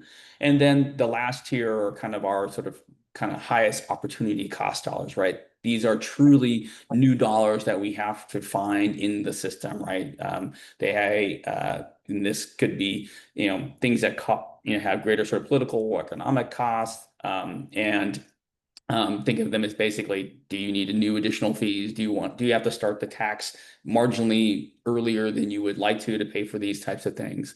But in the end, right, trying to be as selective as possible as you think about it. So the Finance and Revenue Committee, after kind of thinking through kind of that structure, made two specific recommendations. They did recommend a 3-month operating reserve target, just given the level of dynamism and uncertainty related to the expenditures and having that liquidity available across those 3 tiers of dollars was going to be very important. And they also recommended a 1-month trigger for additional recapitalization. However, we didn't get to the point of being specific about how that trigger should work, but basically, and then what additional recapitalization would mean in terms of like additional taxes, additional fees, or whatever it would be to help kind of bring, or even sort of slow expenditures perhaps, that would bring the reserve policy back in line with its 3-month operating reserve here. Great. I'm going to kind of pause and at the end of my slides and see if there are any questions or discussion. And Mimi, I don't believe there's a decision, correct? This is just information for the board. Okay. Is there a proposal from the committee then, or this was just sort of what they, like, I wonder, was this, Yes, this was a recommendation that we made. yeah, Mhm. But not on the specifics of getting that 3-month. Yes, that's right.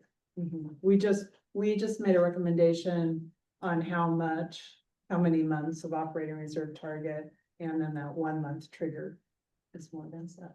right, so we can't do it today, but at some point we should vote on approving this, so possibly, next month. Okay. So yeah, so today is just for questions and clarification and discussion if we're in agreement with that, and then we could bring a proposal for approval next month. So I'm sorry, I'm not sure who's first, Tim or Mike. Mike, go ahead. Mike and then Mary. Oh, Mary Lou, sorry, I didn't see it, sorry. So. Morgan, part of our struggle now in a transition committee is trying to guess as to what, there are so many independent variables, right? So maybe to take an example, so I want to reference both the IT as well as the CCO thing you have here. And just kind of ask you to help us think out loud with this.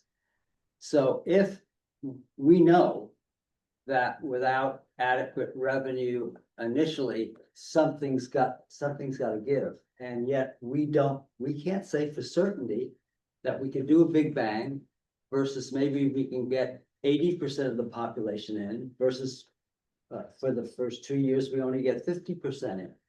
So, so lots of uncertainty there. Now, the obvious piece is that affects the reserve calculation, because if you only have 50%, you know, there, I mean, you don't really need the extreme numbers initially if you're going up. But back before 2032, let's take your example of the CCOs. So if you don't do anything with the CCOs and they kind of phase out beginning in 2032, and then you've got this messy tail, right, of they can't yield money to the universal health plan until all the claims are paid, et cetera. That's one scenario. But for instance, what if the CCOs were collapsed into 4 CCOs on the interim, or even 1? And then all of a sudden, that affects the potential cash flow. There's less of a liability there, and there's more monies to bring in to this. The reason I'm focused on this is I'm trying to figure out what the heck, how do we get enough both reserves and how do we get enough transition funding, right? We've got a simultaneously equation here. And the same thing with IT. What scope do we need initially, and then how do we build that out over time? How much federal money do we get, et cetera? So maybe if you could go back to example, your CCO one, and say which would be the intelligent things, not only for 2032, but to use the terms here, stepping stone. Are there some stepping stones that in fact would make a lot of sense to do if we were headed toward something that's kind of a single payer? Yeah, so Mike, great question, because I think everybody, you know, so much of this work, right, has to start with envisioning sort of the end state, right? And around kind of a single payer, like there's a big public corporation, it's paying the bills and provide the provider network, right, is submitting those payments and people can kind of go wherever they want. But then I think a thing in our own thinking, but also in conversation with finance and revenue is like, are there any true sort of intermediate steps, right, between that end state and where we are today that make the transition easier, right, and or sort of, you know, less costly? And so back to to kind of with that, I think when we think about when governments are standing up big IT systems, right, administrations, something that this would be needed. Typically, the governments are doing those appropriations, right, initially to kind of do that build out. I mean, that is sort of, and or they are issuing debt to pay for those things that are tied to a specific revenue source that's been created for doing that. And so to me, that on the capital side, that is kind of the big decision point here, is in your conversation and framing to the legislature, how do we build that infrastructure within that state corporation, right? Is that going to be a responsibility of the existing sort of payments and tax structure in Oregon to kind of create that, and that is sort of then put in place for the public corporation? Or will the public corporation have to basically manage that itself and then think through sort of that, how it's going to have a sort of what tax tools the legislature is going to be able to give it so that it can then pay for that system, because that will not be a small cost, right? And it'll be something you'll need on day one. I think then the other question, right, is like, and there are sort of things where there are capital dollars that are following individuals, right, within sort of Medicare, perhaps, that I don't know the answer to that, but that will be kind of a key piece, is like, how do you sort of maybe kind of recover those costs through different populations that are kind of phased into the program to help pay for some of those one-time kind of capital or sort of administrative and infrastructure kind of pieces that you're going to have to build.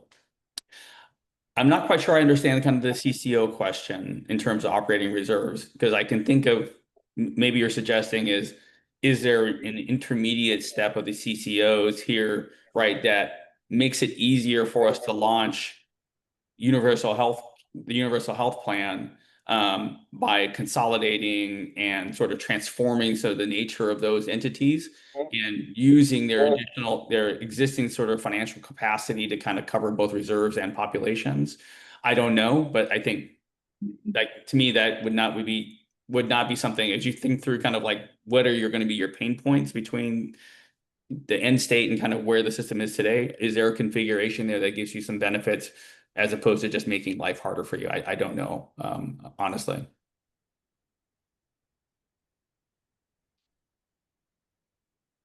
Me? Go ahead, Mary Maria. My question, and I was on the revenue committee, for a good part of it.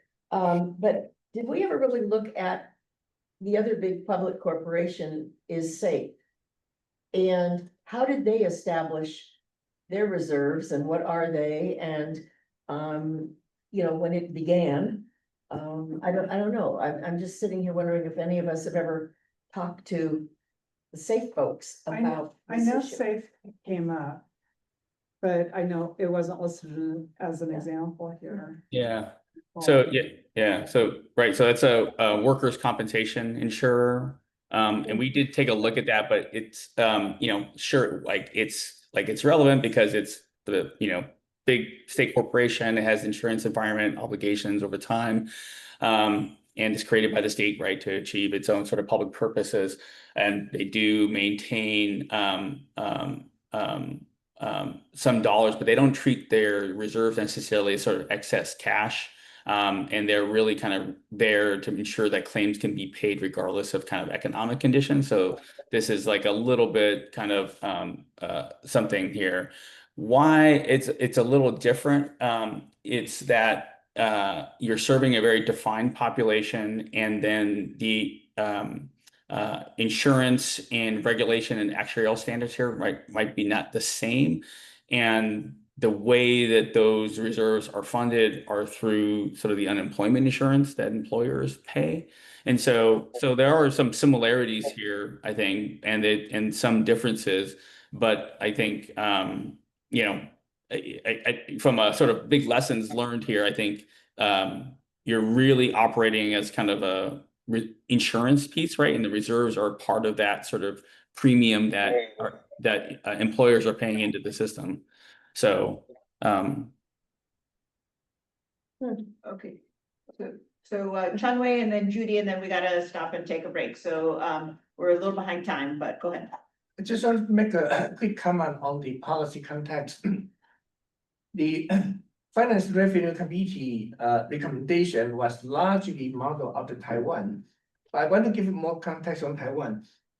When Taiwan implemented the Universal Healthcare National Health Insurance, they actually went through legislations of the National Health Insurance law. And so it was written into the law that it recommends 3 months expenditure reserve, that's recommended. But then 1 month as trigger point, meaning if the revenue goes below 1 month, then the administration is obligated to increase the revenue either by government subsidy or by increasing a premium. And so for us, for the board, in our recommendation is whether we want to recommend that in the legislations in terms similar with Taiwan, recommend the range of reserve, and also the recommend a trigger point that if it's say like Taiwan below 1 month, then the governing body must increase the revenue. Also historically, I think it was late 1980s, New Jersey Blue Cross Blue Shield went bankrupt, and suddenly more than 500,000 people lost their health insurance. And that was a big historical event, triggered many states to tighten its regulation on private insurance reserve. And because the reason in New Jersey Blue Cross Blue Shield went bankrupt was they invested their revenue, and it was a bad investment. They lost the money, so they declared bankruptcy. And so historically, one of the main purpose for state government to regulate private insurance reserve was to make sure it remains solvent. So different states have different regulation. That under certain amount, you must keep that cash account. So in the unlikely event, again, we may consider, if once this is implemented, in the unlikely event, we accumulate more than 3 months reserve. That means we don't want to keep them in cash account, we want to invest them. And that's where the recommendation, two-level recommendation, one is you need to maintain certain amount. Above that amount, you can invest. And the other, the second threshold is if it's below certain amount, we must change the finance. And so that's something for us to consider. Can I ask a quick question? of Judy Chen Wei? next. Oh, I'm sorry, it's Judy. I was just gonna offer to Mary Lou that operations did interview SAFE and they gave us a fact sheet and their reserves were something like 2.6 billion. They only cover like 54,000 lives. But I think it's in our materials and operations. Yep, Oh, thank you. January of 2025. I just looked it up. Okay. Right. Just quick question for Chen Wei. When you started the Taiwan plan, Yes. did you immediately have that 3 months reserve, or did you build it up, or how did It's it built work? it up.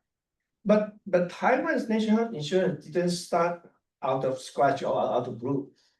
It consolidated two big government insurance, the public employee and the private employers insurance. And these two government insurance together cover roughly half of the population. So they have that basis. And similarly, we can consider for Oregon. We can consolidate PEBB and OHP or Medicaid. And that would give us 45% of the population or so. So that's something we can consider. We are not out of blue, out of scratch. We have some basis. Thank you. Thank you, Morgan. That was really helpful. We really appreciate your time. And for the board, we'll have a written proposal to approve at our July meeting. And then if you have any comments, feedback, let us know before then, but it sounds like we're basically in line with what the committee recommended, just some questions and then considerations of what Chen Wei suggested there with an upper and a lower bound. Okay. Great. Right, thank you. Good to see everybody. We'll see you soon. Thank you. And thanks, Morgan. Appreciate it. Okay, 10:47. Let's come back shortly before 11, like 3 minutes to the hour, and we'll finish the second half of the meeting. Okay. We're gonna bring everyone back.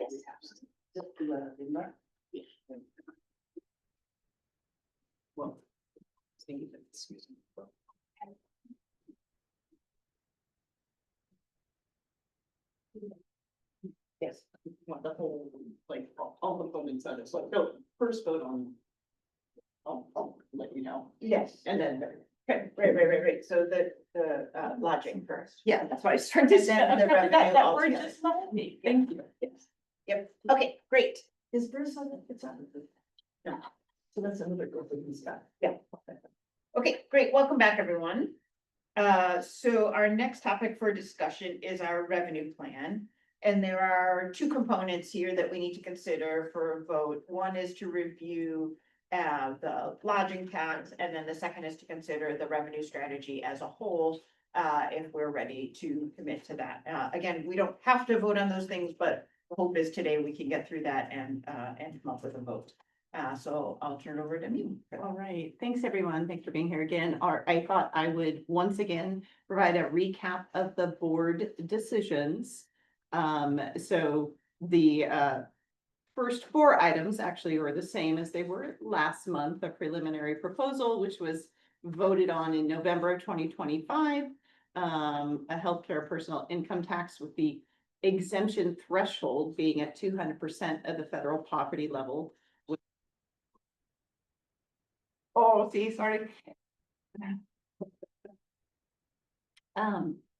So the second was, It sounds like our interpreter is on the English channel and not the Spanish channel. Thank you. okay. Let's see. Okay, so I mentioned healthcare personal income tax, apologies. exemption threshold at 2% of the federal poverty level in January. Also in January, the decision to include a soft cap, the vote was no, so there is no soft cap.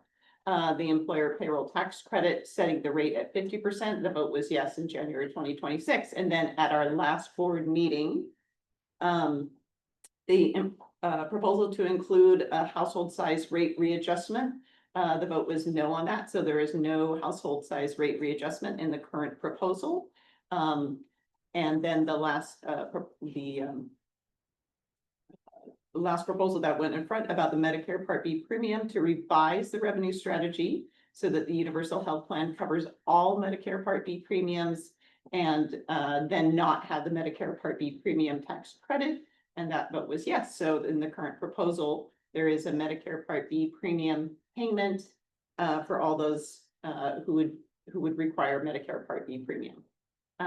Next slide. So that's where you're at right now.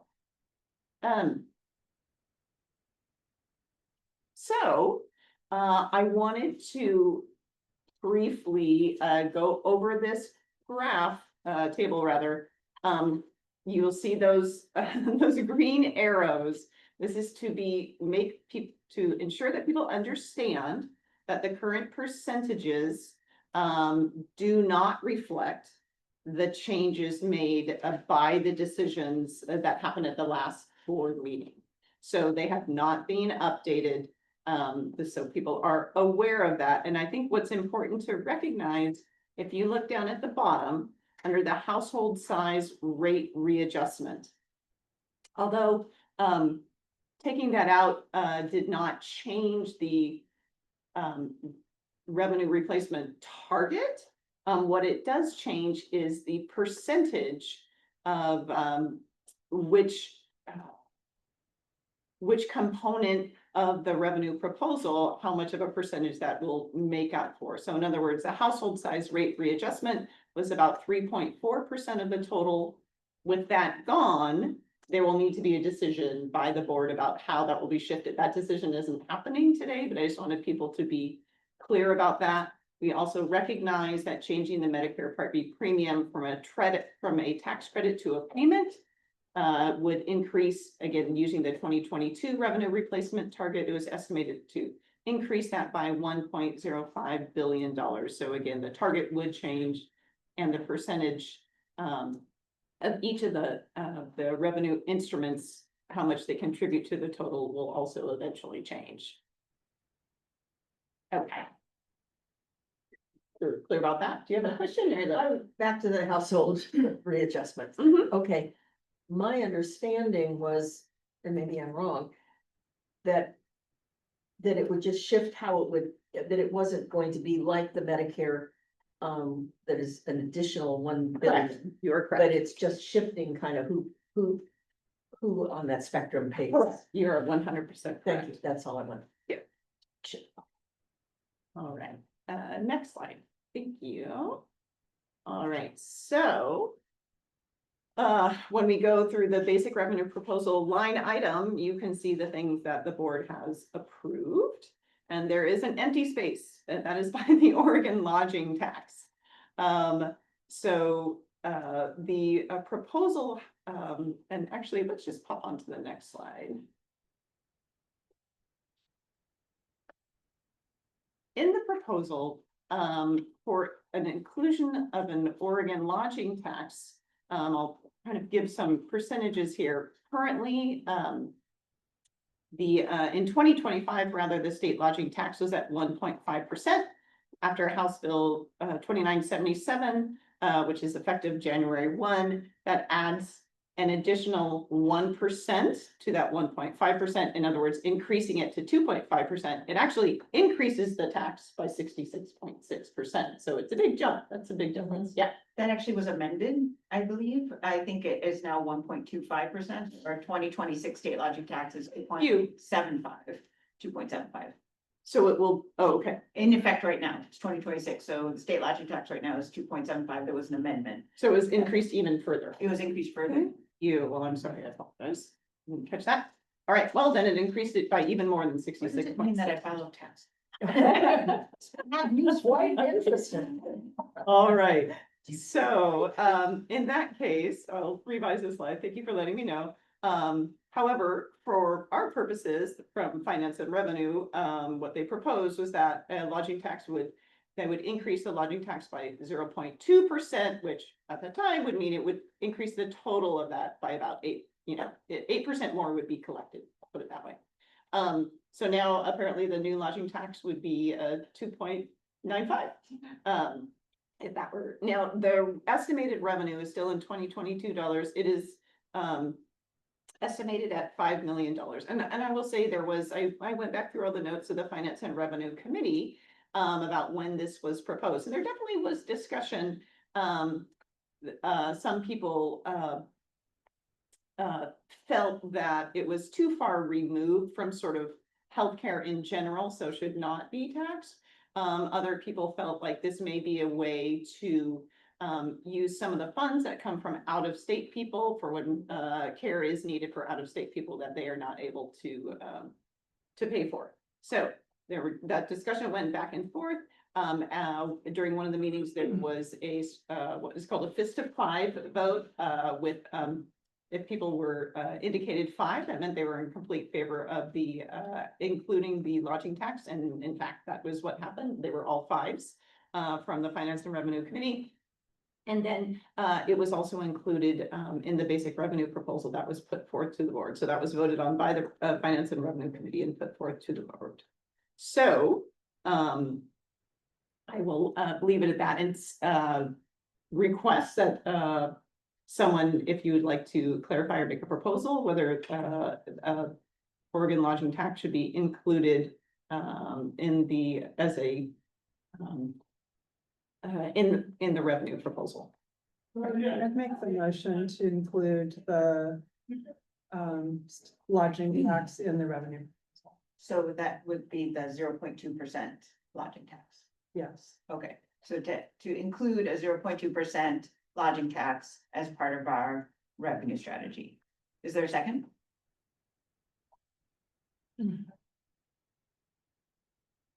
I would second it. Okay. Is there any discussion? Well, I think we had some discussion last time. Amy brought up some stuff about, that I think when it was discussed at the revenue committee, it was more like for a little bit of revenue as well as for a political kind of looking at it, that there are a lot of people in Oregon who are upset that we don't have a sales tax, that we don't get visitors when they come to Oregon, that they don't pay anything, and that there would be some cost for, say, some people who are uninsured in their own state. When they came here to the emergency room, there would be some cost for that, but there also would be cost administratively for billing, all that kind of stuff. And so it seemed like it was a relatively small amount of money that, kind of took care of some of that. And there's some yin and yang to it. And honestly, I can't remember if I was there or not, and I may have changed my mind. I'm not just real sure that I don't have a lot of consistent feeling about it. Maybe that. Go ahead, Mike. I question maybe to Mary Lou or to me.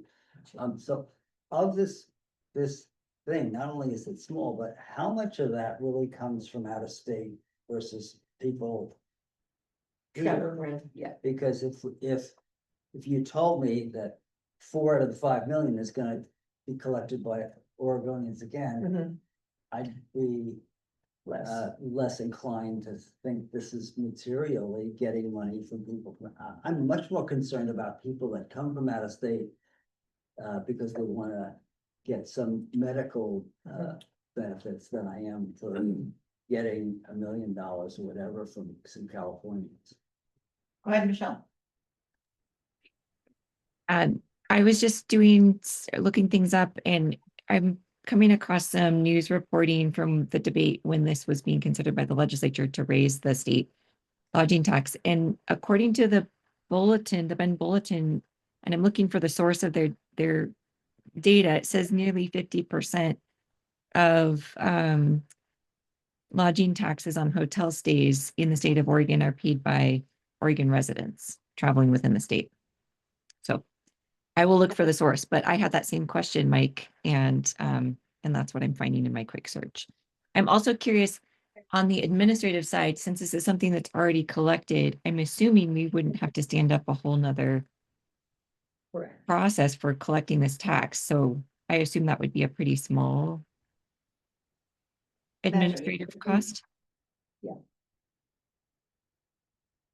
Right, and for reference, in terms of an increase, one of the reasons why 2977 had pretty good success this year is because Oregon is pretty low in terms of other states, in terms of what we charge on lodging tax. Lots of states don't have any lodging tax, but the ones that do range from 2 to 8%, and Connecticut has something as high as 15%. And so we were at 1%, which was teeny tiny, and so there, it is sort of, you know, there was. It's recognized that in terms of lodging taxes, these are pretty low. The states that don't have lodging taxes, I would point out, do have sales taxes. And so it's, you know, the thinking is as a way of sort of getting some income from another source other than wages and income. This, in terms of Oregon's options, this would be an option. So we are really, generally speaking, low in compared to other states with what we charge in lodging taxes. And it would be a really trivial increase. Did Michelle, did you say it's about 50-50? Is that what I heard? Yeah, 50-50 in state, not state. Yeah, and it looks like there's a report that is generated by the Oregon Department of Revenue annually on Oregon State Transient Lodging Tax return statistics. So there, Okay. we can find those numbers. I'm somewhat ambivalent about this lodging tax. But if we want to propose this lodging tax, I have a question. What should be our rationale? We need to have a rationale why we are taxing the lodging tax for the universal healthcare. So I'm not opposing that, I'm just Right. asking what should be the rationale. I'm looking at Cheryl to see what was. The biggest rationale that I remember from the Finance and Revenue Committee is that it helps pay for medical costs for visitors to Oregon. And we don't have to like bill their insurance or whatever. No, I don't want to disagree, but I'm gonna disagree. Mhm. I think there was that discussion, but then I think it was more that, oh, there will be some of these people who are uninsured, Mhm. and so if they get emergency care while Yeah. they're here. Yes. But that's- also the administrative cost of recovering those insurance payments from other, you know, other state, from people from other states. So I think it was kind of both. I'm not questioning any rationale, I'm just suggesting if we propose this, we better come up with convincing rationale. That was the rationale. I That think was the that rationale. is. So that, because we are one state in a federal system, this is not a national plan, and so there will be interactions with folks from other states pretty frequently in Mhm. Oregon, and so it's to allow for some funding of the administrative costs of that, of Yeah. paying for visitors, yeah.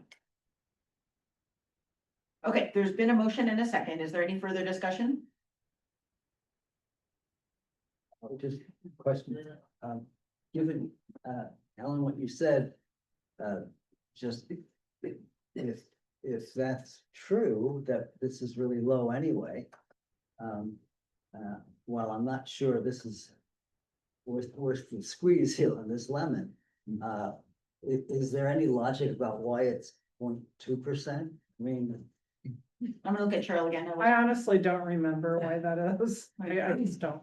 I mean, it seems to me like something that if we're gonna have a fight on this thing, and if Oregonians pay 2.5 of the 5 million anyway, at least, you know, move it up 1% or something. I mean, this seems to me like it's a distinction without a difference. I recall a spreadsheet and we were moving the percentages around. This was something that Richard and Charlie worked on, and you may remember better than I do how we settled on that particular number. You don't either. I don't know. So I'm gonna,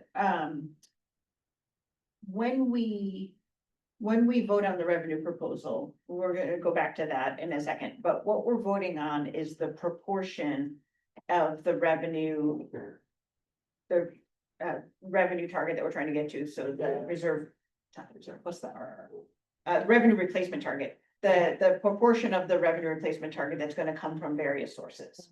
That's what we're voting on. This one is far less than 0.1%. And so, so on all of the various revenue sources, the healthcare personal income tax, the employer payroll tax, we're not able to nail down exact percentages of those. But what we can agree on is the relative proportion of those that they occupy in the revenue strategy. And this one is minuscule, right? And so I think bring up a great point, Mike, and that number, as well as all of the numbers in our revenue strategy, the effective, tax rates can change, likely will change. But the idea is, do we want a tiny portion of our revenue strategy to be accompanied by this? So focusing less on that 0.2% and more on the fact that it's less than 0.1% of our revenue strategy. But yes, just to give you an idea, that's kind of what it would look like. Thank you. Okay, yes, we'll go back to this slide. Yeah, so any further discussion about the lodging tax? Okay, and then, so the motion is to include a 0.2% lodging tax as part of our revenue strategy, occupying less than 0.1% of the total revenue. Let's do a roll call vote. Helen Belanca, Yes. Chun-Wei Chi, Yes. Amy Fellows, Yes. Michelle Glass, Yes. Bruce Goldberg is on leave, Judy Richardson, Yes. Ramirez. Yes. Mary Lou Henrich, Yes. Mike Leahy. No, Thank you. That's 7 yes and 1 no. Great. Excellent. Maybe is there another? Okay, so let's go back to this one. Yes. Take it away. Okay. And then in the board materials, there's a printed copy of the UHPGB draft revenue proposal. We do not have to vote on this today, but if the board feels ready to make a motion to pass this, we could. What I would point out is that on the revenue strategy, this chart is on the bottom of page 1. And the percentages are a little off now because we removed that the household size rate readjustment. So in the board materials, we're short about 3.1% of our total revenue replacement target. So what I would like to focus on is just focusing on that very far right column, the percent of total, that what we're agreeing on are these rough proportions, and we can talk about where that 3.1% might go. The idea here is, now that we've got sort of clarity on what our expenditures are going to be, we can also estimate how much money is going to come from state and federal government sources. And then this RRT that we talk about, the revenue replacement target, that's how much money we need to raise with a revenue strategy, right? We have to submit those numbers to LRO, and they're gonna run some scenarios and take a guess at, given this revenue strategy, how much money will we raise, and are we close to the target that we're trying to get to? And so what we can tell them is we want 40% of that revenue replacement target to come from a healthcare personal income tax, then that number may be 10.1, it may be 8, it might be 15, right? So we're just saying that whatever the replacement revenue target is, whatever dollar amount that is, we want 40% of those dollars to be in the form of a healthcare personal income tax. Does that make sense? And so then they'll give us an estimate of what that works out to in terms of what the HCPIT actual number will be. So we are not voting on that second column where it says the percent. Those are just our best guesses based on old numbers of a revenue replacement target. We've got to give LRO new numbers for our revenue replacement target and have them tell us what those are. But we also need to tell them, where we want the money to come from, how much of it comes from a personal income tax, how much of it comes from a corporate income tax, a corporate activity tax, and employer payroll tax. So right now, this is where the numbers stand. They're the same in the attached, except we're missing 3.1%, which was the amount accounted for by the HSRR. That could be added to the healthcare personal income tax. It could be added to the payroll tax, but it needs to be sort of accounted for somewhere. So I'll pause there and see if people have questions about the revenue strategy overall or what we're trying to agree on. And then we can think about proposed motions. Go ahead, Mary Lou. I guess I'm just back to my question that I thought I had the answer to, that it didn't add the HSRR. Yes, here, I'll explain it. Okay, help me, help me, help me. Okay, so the HSRR was an additional fee, a premium that higher income Yes. families would pay based on their family size. Okay, And I'm gonna pull a number out of my head, I think it was $1,300. Is Yes. that, yeah, around that, okay. And so, we were saying that like, in addition to healthcare personal income tax, if you're higher income and you have a bigger family, you're also gonna pay a little bit more. And so it shifts the money from like the population as a whole. If we look at the entire population paying a healthcare personal income tax, here's what they would pay just based on this first number, if it's 10 or Yeah, whatever it is. okay. And then in addition, the higher income families are gonna pay a little bit more, so then these families will pay a little less. The lower income families will pay a little less, the higher income families will pay a little more with the HSRR. And now what we're saying is if we take that off, we're just gonna redistribute that and everyone's gonna pay that flat tax. right, but then that makes us the 40% be 43, I mean, or, Right, so this is fun math. So the right-hand column is the proportion of where the money comes from. Yes. It's not the actual rates. I got that. Right, so we're just saying like 3.1% of the actual physical dollars paying for that RRT was coming from these extra $1,300 fees. And now that's gone away. Okay, So now where should it come from?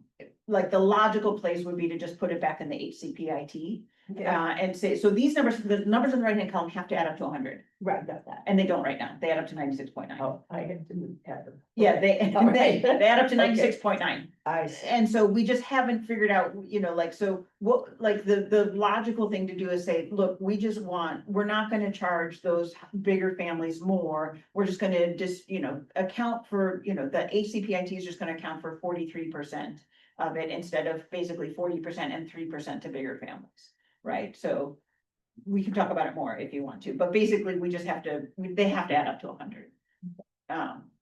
And I would suggest that just putting it in the 43.1, making that HCPIT 43.1 instead of. It's 0.4, sorry. It's 3.4 is the household size rate readjustment. Right, but Not so 3.1. that one says 51.5 and the paper says 51.8 for the employer payroll tax, so I'm not sure where that comes from. Sorry. Oh. That's where that 0.3 came from. Okay, and my personal preference is not to put it on the HCPIT, whatever. I just personally would rather put it on the employer payroll tax, but that's shifting a whole bunch. I mean, I don't know, I'm just feeling like we're already going heavily after the individuals. And again, but part of our proposal is to decouple health insurance from Yeah. employers, right? To make it about a public utility, like a property tax. Where we all pay into a pool and then we get a public benefit, a Yeah. public school, a fire department, public safety, that we're, as individuals, as households, we are all contributing to this fund. Yeah. Now we need to accommodate the fact that right now employers pay so much of our healthcare costs, and so that's where that's built in. But in an ideal scenario, maybe it would shift to an entire public utility where it just is on households to decide that we all contribute to this It community is. fund and pay for it. Okay, But it's, however we feel Yeah. that can go. That 3.1% has been in the HCPIT. It Mhm. has been part of it. It was just an HCPIT on bigger families, bigger, higher income families. And so if we put it there, it's not changing anything. Moving it to the employer payroll tax will sort of change it. okay. Michelle. Thank you, Chair. I just have a question about sequencing. So I think what I hear you saying is we need to agree on these general percentages in order to get it over to LRO to get back some numbers. Yes. So we're not making final decisions today. We're basically deciding on an input so that we can get numbers back from LRO. Is that correct? I would entertain either one. I would say that part of our approving a revenue strategy is approving the proportion of the revenue replacement target that comes from each of these sources. That's certainly part of it, and we could just do that today. Or we could say that we are going to approve a revenue strategy that only includes those proportions and doesn't name the actual rate. The alternative would be we wait and do a final revenue strategy once we know the actual rates. I would favor final decisions with more complete and final numbers. Okay. I'm happy with making a Number one. preliminary vote today so that we can move forward and get some inputs over to LRO. That would be my personal preference if those are options. And then we see what numbers they give us back Mhm. and then decide if we want to shift those proportions at all or change anything. Yeah, that makes sense. Great. I see Mike, your hand up. Yeah. As I've thought about this and I've thought about what monies do we need for the transition for the first year or two and then longer term. I actually come up with kind of a different perspective. I think we should be moving in this case, 40% down to something like 30%. Now, to do that would mean we had a credible experience in terms of we would have a higher level of confidence and assurance that we could save X number of dollar things. So these things are clearly all related. So I would be comfortable with doing this only if we also had an aspirational goal that our attempt is not to have 40, in this case, 40% or 43% of the personal income tax, but that ultimately maybe that needs to make sense for the first year or two, but longer term for the continuous thing, I think we should be aiming more toward a 30% or a third. Meaning that employers should bear more of the cost than households? Well, yes, only because we've credibly reduced the cost and made healthcare more affordable and no. individuals get that savings and not the other tax So bracket. regardless of how much a health plan costs, if it costs 20 billion or 100 billion, we just are talking about the proportion of that's Yes. coming from each of those sources. Yes, and I'm So if saying we- I would if we I would reduce- reduce the proportion. Then you That's- have to increase the Increase something proportion that else. goes in. Right. Right, so you're saying that employers should bear more of the cost of a universal health plan than households? Yes, although I wouldn't necessarily argue that their amount would go up at all if in fact we have Yeah. additional This savings. is just that proportion. Yes, the proportion. Yes, that's Yeah, correct. yeah. Okay, so the Finance and Revenue Committee recommended these proportions, Mhm. and aside from that 3.1% that we have to stick back in there. I'm inclined to go with those proportions. It roughly splits it. And I'll remind people that we also have an employer payroll tax credit, which is worked into this formula, which is based on these numbers. So altering those numbers is gonna affect that as well.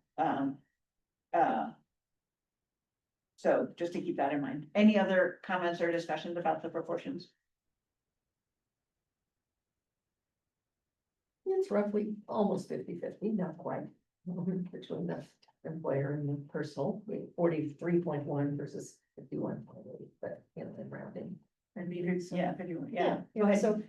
So I was just going to ask if, for the purposes of providing information to LRO. Yeah. Will you, summarize roughly what, I wasn't sure if I heard correctly that the, household size rate readjustment percentage would be transferred to the HCPIT? Was that the final decision or? Well, I don't still think it's a the final decision, but I mean, that's not final, that's what seems like makes the most sense to Okay. me, but, Okay. but I'm gonna open it up if anybody wants to propose a motion about the proportion of each of these instruments toward our revenue replacement target.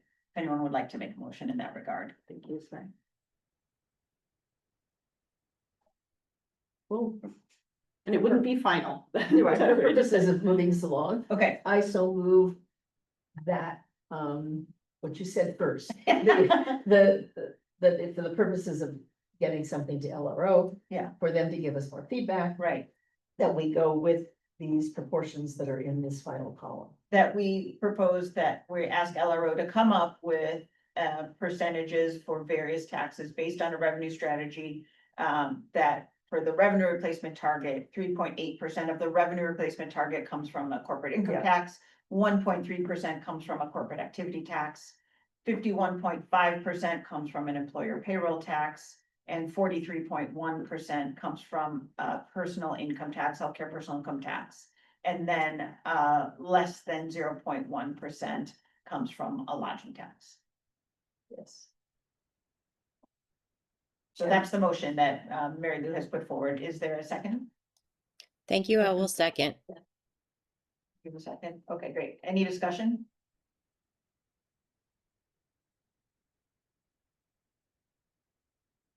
Okay, we'll do a roll call vote.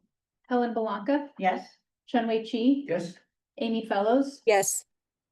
Michelle Glass, Yes, Bruce Goldberg is on leave, Judy Richardson, Yes. Ramirez, Yes. Mary Lou Henrich, Yes. Mike Leahy. Yes. Thank you, everyone. Thank you. Thank you. So the hope is then we'll get these numbers to LRO and hopefully they'll be able to get us numbers before our interim meeting, our special meeting that we're gonna do extra before our official July meeting. And we can spend that meeting going over the numbers that they give us, looking at the actual percentages that each of these taxes would come to, given those proportions, and getting a sense of where we are from there. Right? Excellent. Amy, go ahead. I was unrelated to this, but when you mentioned the special meetings, I was just gonna ask, is Bruce gonna join us for those? Or will he be? So Bruce has indicated that he's available starting at our July meeting. His with the state ends at the end of this month. And so depending, yeah, it was July, yeah, July 9th. So I haven't confirmed with him, but we certainly will invite him to join us if we have an interim meeting before our scheduled standard July meeting, which is on the Okay. 3rd. Great. Yeah. We'll certainly be invited. Then, I apologize, everyone. I just noticed on the agenda that I printed out that it ends at noon. That's in error. It was my error of the agenda, so we actually aren't really behind on time. Just Yay. filled an extra 30 minutes in there. You're welcome. Great. Okay, then, great, then we can turn it over to Lee to get us started on implementation sequencing. All right. Thank you. So this has been a long time coming, so I'm excited to get into it. All right. So first, just a little bit of kind of framing the sandbox for today. We're talking about what is a minimum viable universal health plan launch criteria. So what does it look like to, turn on the machine and go? On the flip side, what we're not talking about, what is outside the sandbox for today, is what does a steady state UHP structure look like? This board has talked pretty extensively about that. We have a very good idea what that looks like. We're not trying to change that. We're talking about what it looks like at the start. That is it. Also in the sandbox, we're going to talk about several pathways, and what I really want to hear from all of you are kind of what this board thinks some of the pros and cons of the pathways are. This is really a discussion about trade-offs and which values the board wants to sort of highlight. We are not here to get a final recommendation. That's not going to happen. The report is going to include a discussion of all these options, but what we are hoping to take away as staff is a sense from the board of, which values maybe you would assign more or less weight to, or where you think the really tricky parts are, because implementation will hopefully be a big part of our phase 2 work. We're just trying to set the stage here to lay the groundwork for legislators. So to that end, if we get to kind of potential priority consideration, that's great. If we don't, that's also fine. Really just looking for discussion and, that open acknowledgement of the trade-offs of these different implementation approaches. Next slide. And I'm gonna spend probably the most time here. Fortunately, since pretty much everybody has heard this presentation in some form or another, really wanted to reserve the bulk of the time for you all to do your discussion. But just to review quickly, we covered 3 transition options. I'll note that the transition committee actually discussed a different one called the service phase-in that we are not talking about. That one was pretty soundly deemed not appropriate given the values of this board and what it's trying to do. But from left to right, we do have these three different options that essentially involve different ways of bringing the populations into a universal health plan. So from left to right, they are more incremental to more that simultaneous transition. So simultaneous transition, it's what it sounds like. It means flipping the switch and all the lights in the house go on all at the same time. You bring every single population in all at once. The major thing to note here is that approval pathways for every single population is a precondition for launch, and that includes populations for which there is no legal pathway at this time. It's not to say that wouldn't happen, but if we were trying to do this today, that's a very real thing to acknowledge. Hybrid cuts sort of a middle ground here, where you would bring in essentially kind of those state populations as well as Medicaid. The big advantage of this one, of course, is that ability to do some rate smoothing off the top, as we know that commercial has some of the highest rates and that Medicaid has some of the lowest, and a chance to really make some policy corrections there. And the population phase-in is the most graduated. That would begin with those, I'll say, non-federal populations, because they're not necessarily state, but they are populations that were not dependent on federal funding in order to provide for. And there are a number of stats here. I've got all the detailed tables in the back. But just noting that approximately 55% of residents would be covered initially with a population phase-in. Of course, we all know that steady state gets us up to basically 99%. A hybrid one would start with about 82%. That's adding in our Medicaid as well as our subsidized marketplace population. And then that simultaneous transition, again, off the bat with the 99% of residents. And the time, of course, increases as you go from left to right. And then that final factor that we covered was sort of that administrative simplification. I have that in air quotes for those of you who can't see me, simply because what we're talking about there is really the number of plan configurations. And from the provider side, how complex is it to handle those patients? And we know that by orders of magnitude, that complexity lies in the commercial market. Any questions, comments? This should all be a repeat for everyone. Okay, let's go on to the next slide. And then just one quick thing before I open it up to hear from all of you and your thoughts. Lessons from Vermont being that it is the only other state that has to operate within the same kind of federal constraints that Oregon finds itself in. It provides some really interesting lessons. So they passed a framework legislation in mid 2011, and the governor withdrew that effort about 3.5 years later. In December of 2014, after essentially barely winning re-election. If folks have time, I strongly encourage you to read the two papers that are cited at the bottom of this. They're really excellent reads regarding federal constraints and operating as a state with all the US systems in place, such as ERISA, Medicare and Medicaid, et cetera. Vermont cited a number of things in its withdrawal. Federal financing challenges, including differences in the amounts forecast over a series of reports. Lack of implementation progress after 3 years was a really big one, and that loss of public confidence, of course. And just some big takeaways from my perspective, that political will is a finite resource. So just noting that between that framework legislation and 3.5 years, they weren't able to demonstrate to the public enough concrete progress. And that really, was pretty detrimental to the effort.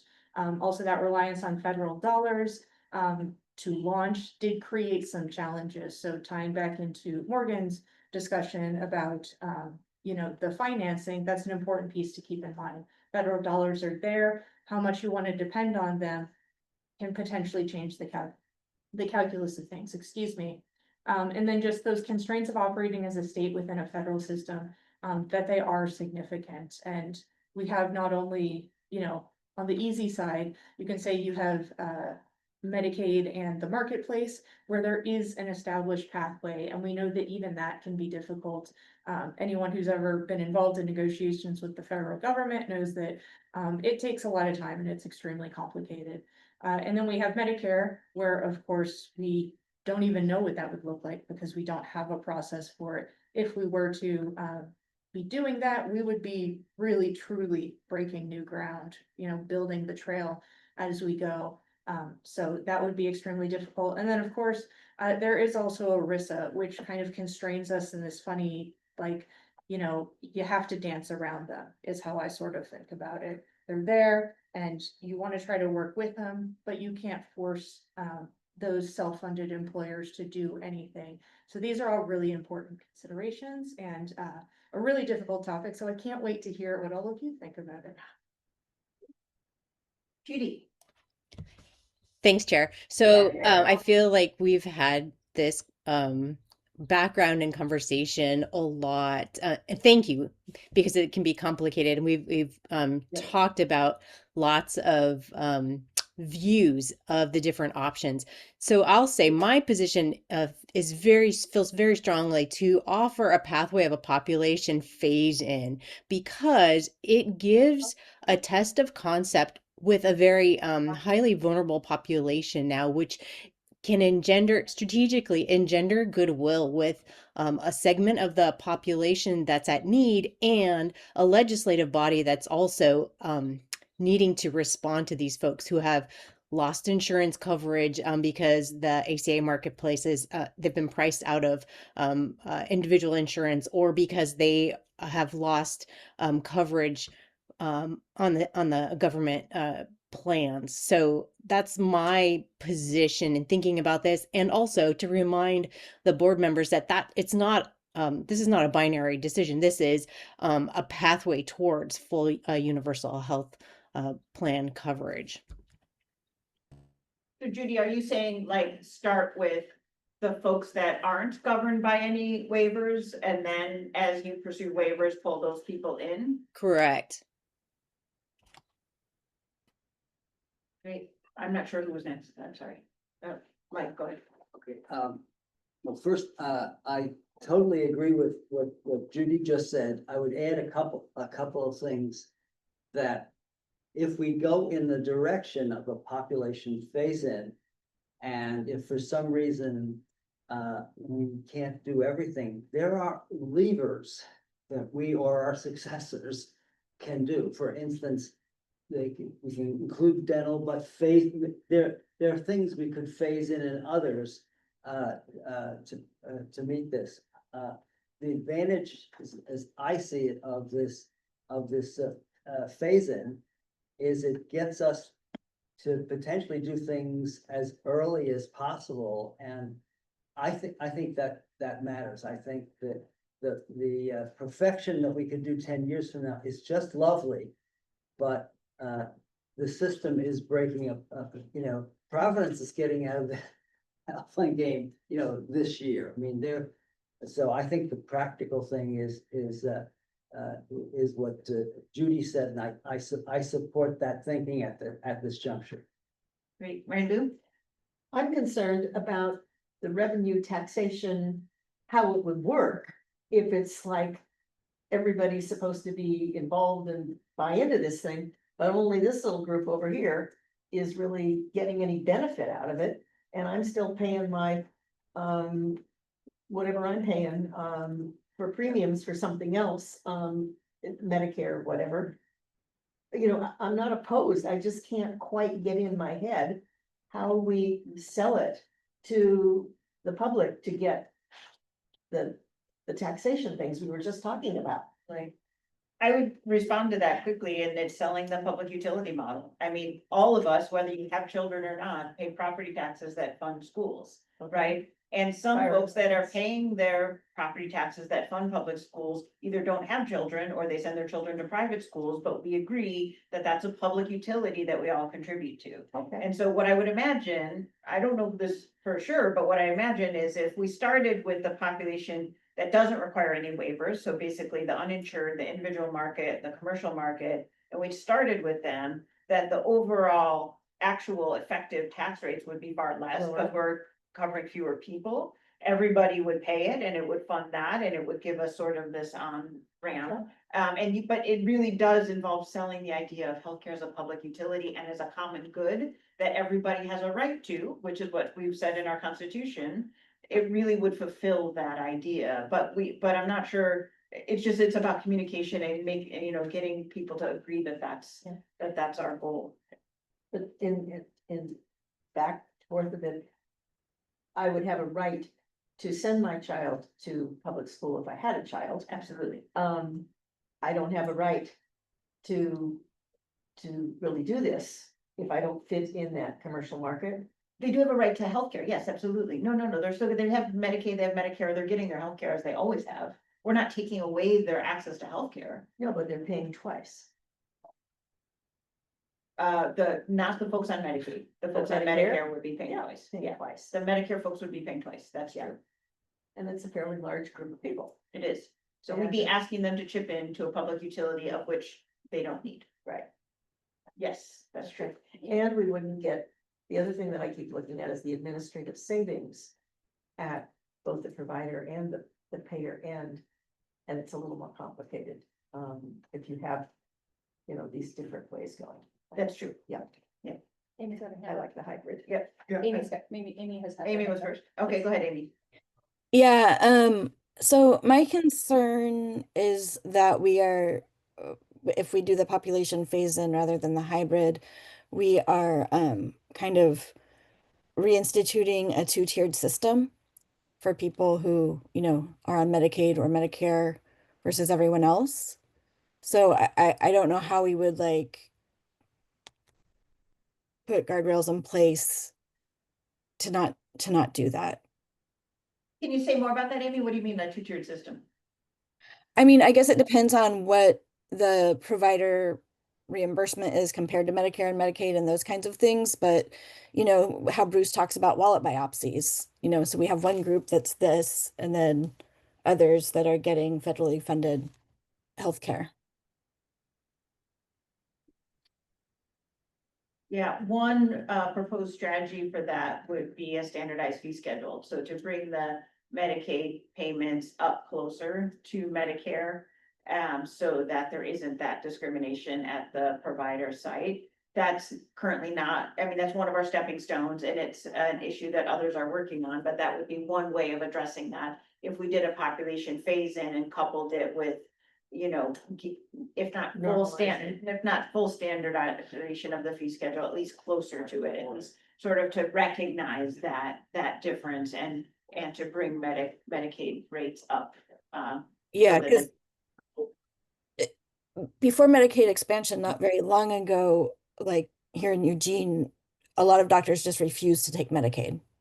Right, because of the low payment rates. And so if we brought those payment rates up, that would at least partially, if not totally, address that. Yeah, but that would require, that's a big lift. I don't want to diminish how big a lift that would be, but that would be how people would propose to address that two-tiered system. I think Chun Wei first and then Michelle. Yeah, I have a similar concern as Mary Lou, just elaborate that a little bit. In principle, I also supported all population facing with a condition to have a matching appropriate justifiable financing scheme. And while the public utility model may be one option, but it will be a very hard sell, particularly to Medicare recipients. And then we are adding more element to oppose this universal health plan. So we have to think simultaneously, how do we get there with the universal health plan, simultaneously minimize opponents? And so it will be very hard sell to ask Medicare recipient, which is sizable, to have to pay twice. Yes. And so, again, in principle, I support for that. With a condition, we have to come up with very justifiable, equitable financing scheme to match with that population basic. Yeah. Michelle? Thanks, Chair. And thanks, Lee, for setting this up so well for this conversation. My preference after thinking about this is the hybrid approach. I agree with your analysis, Judy, that the population phase-in would be desirable in a lot of ways, but it really assumes that people would value the kind of from a humanitarian perspective, the public good framing of this phase-in. And I think there's a lot of evidence, especially in the current economic environment that is not likely. And at least in Southern Oregon, there are a lot of people who really resent and actively organize against or like use as an organizing like frame the frustration that they have to pay taxes towards public schools when their children are going to private school. I think there's like that is a very active thing that we hear at city council meeting. Anyway, it's been in place for a long time, but I think if we were proposing something new along those lines, it would give it would expose the plan and the future phase-ins to real political risk. And I think what we saw in Vermont, the Vermont example, is that it was people who are subject to that political pressure directly who put the kibosh on the legislatively passed, plan. So I do think that that's a potential risk. I agree that the simultaneous transition is ideal in an ideal world and is not, I don't think personally possible in the current world that we inhabit. So I really think that the hybrid approach where with 82% of residents covered, I think the tax burden is more fair. Everyone, even if they are not personally covered, is very likely to know multiple people who are benefiting, which I think would be really helpful. And I think we also get closer to that administrative simplification, which is really important to make sure we're getting the cost savings to make it financially viable in the more expensive startup phase.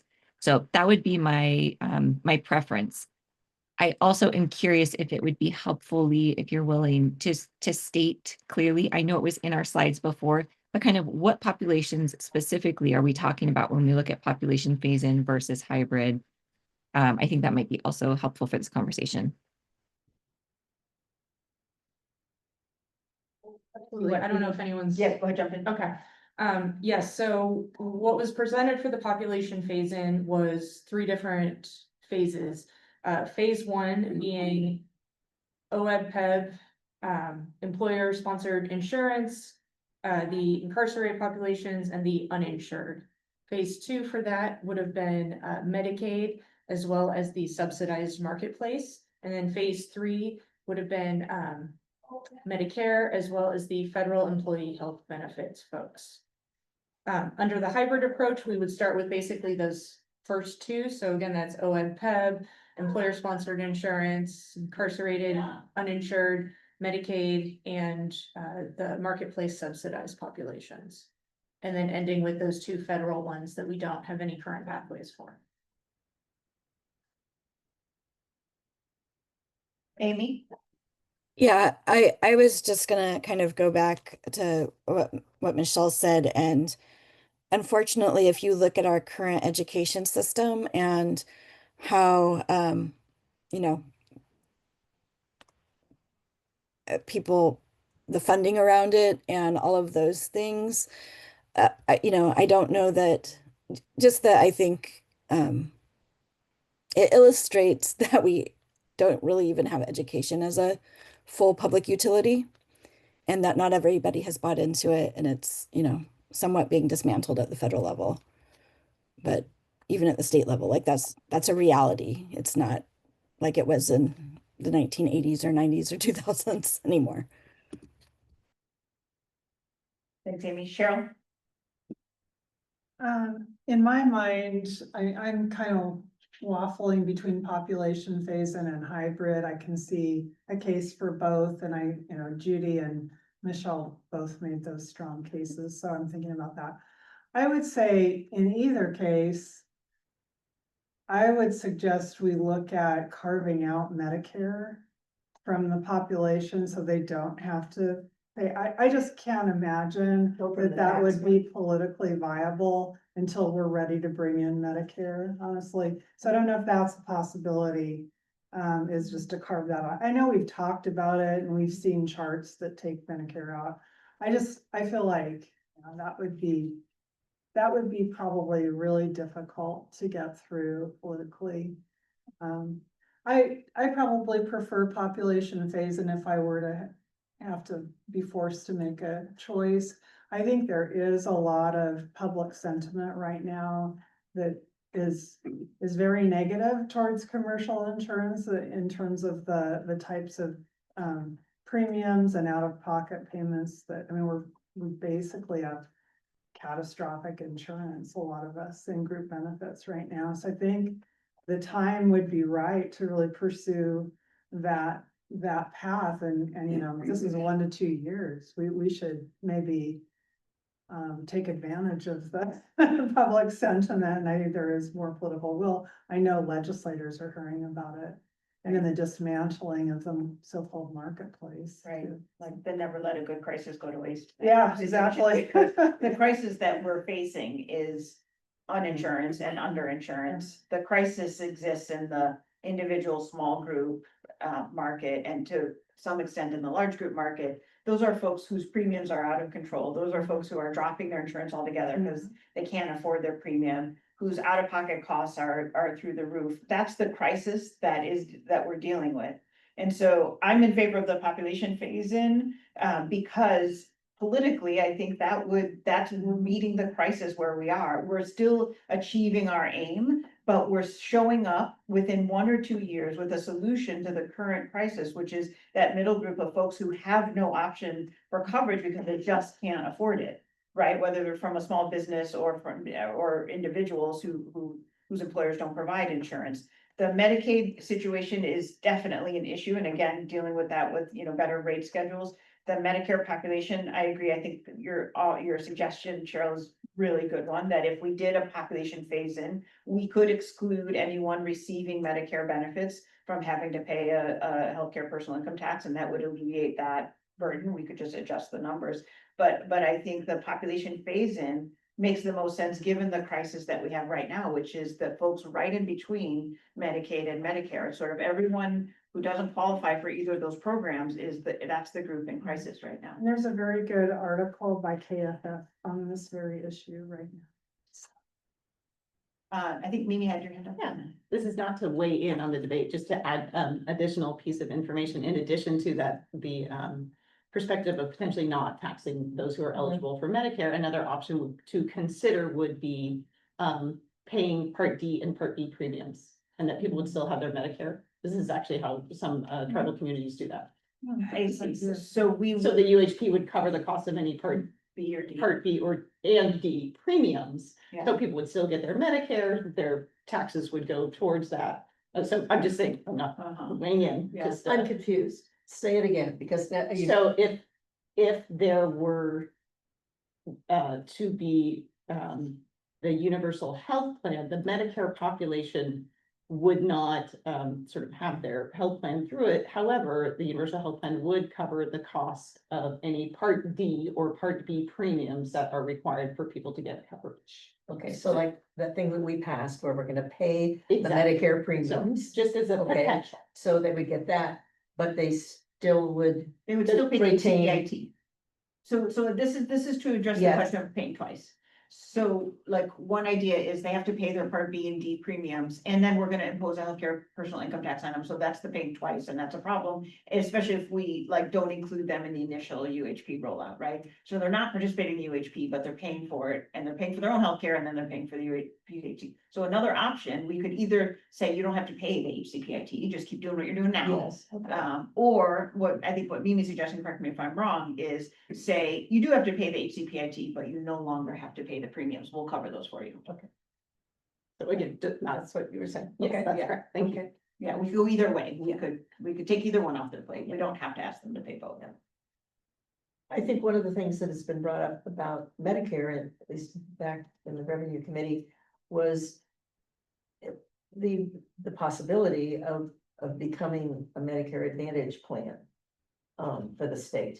And, you know, what would that mean? And as we were rolling this in, and I just think that's an issue to, you know, nobody has, no state has really tried that. And maybe it's like a pipe dream, I don't know, but to me, it kind of appealed Yeah, that, right. if we really went forward, and became the Medicare Advantage plan in the state, and everybody then would be covered under that, and they'd have the full range of providers and all of those kinds of things. Yeah, exactly. That would require, would or You would know, not require a waiver. I don't think it's a waiver, I think it's a, If you want to be exclusive, you would need some kind of new federal approval. Because you'd be the only one operating in the market. You In wouldn't the allow market. others to Right. offer Yeah. a Part C. So if you're going for exclusivity, that's still. But we're already in this, aren't we in the population phase in really eliminating, the commercial insurers? Right, right. So you could do it as a optional, like a state sponsored Yeah. optional Part C plan that you could opt into that's lower cost than the commercial plans, and then that would be like a transition. I don't know, Yeah. just complications. I don't hear anyone speaking up about simultaneous transition. I just want to open it up and say, does anyone think that that's the right approach? If so, please speak up now, otherwise we can eliminate that one. In my heart, that's what I'd like, but I don't think it's possible. Okay, so anyone else with thoughts about population phase-in versus hybrid? Oh, sorry, Mike, I apologize, I didn't see your hand. Okay. Um, First of all, wonderful comments. It's quite clear, right, that this is really gonna be a very organic type process, and what Lee has done is given us these three options here. I think that there's you could both do the population phase-in as well as try to seek the Medicaid changes, try to seek the Medicare. And these two things, you know, while we can say that they're really three things, I think there's a spectrum of behaviors here. So there's some short-term things that you want to have happen. I am not in the camp of waiting 10 years. You know, I'm gonna be dead by then. So, I think that the phase-in, but recognizing you're not giving up on a Medicare solution, you're not giving up on a Medicaid solution. But you know, if you're gonna walk 1,000 miles, you gotta start with the first step. Right. That's a great point. And just to clarify, Lee, with the population phase-in option, everything would be set in motion immediately, pursuing waivers. And like we try to bring them on as quickly as possible. It's just that we're recognizing that it may take longer and we want to cover people while we can, while we're Yeah. waiting for those approvals. Is that- Exactly, yeah, the phase 1, 2, 3 does not imply you only do one at a time. Yeah, so everything's still Yeah. being pursued at the same You're time. working on all. But just recognizing that if we have the chance to cover some people under it and get it rolling sooner, we should do that, yeah, and then bring other people in as we can. That's a good point, though, thanks. Mike. Any other thoughts?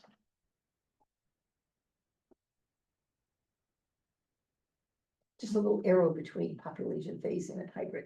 I know that's happening.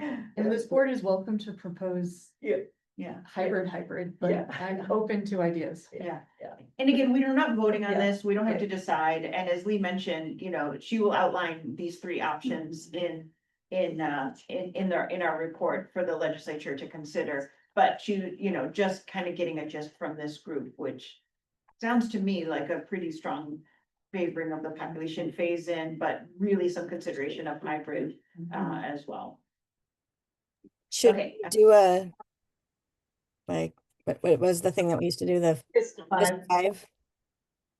Yeah, we can, we've got two more comments in the room, and then we should do a fist of five on that. Gentlemen, go ahead. First of all, I like Mike's idea that the population facing and hybrid is a continuum, it's not either or.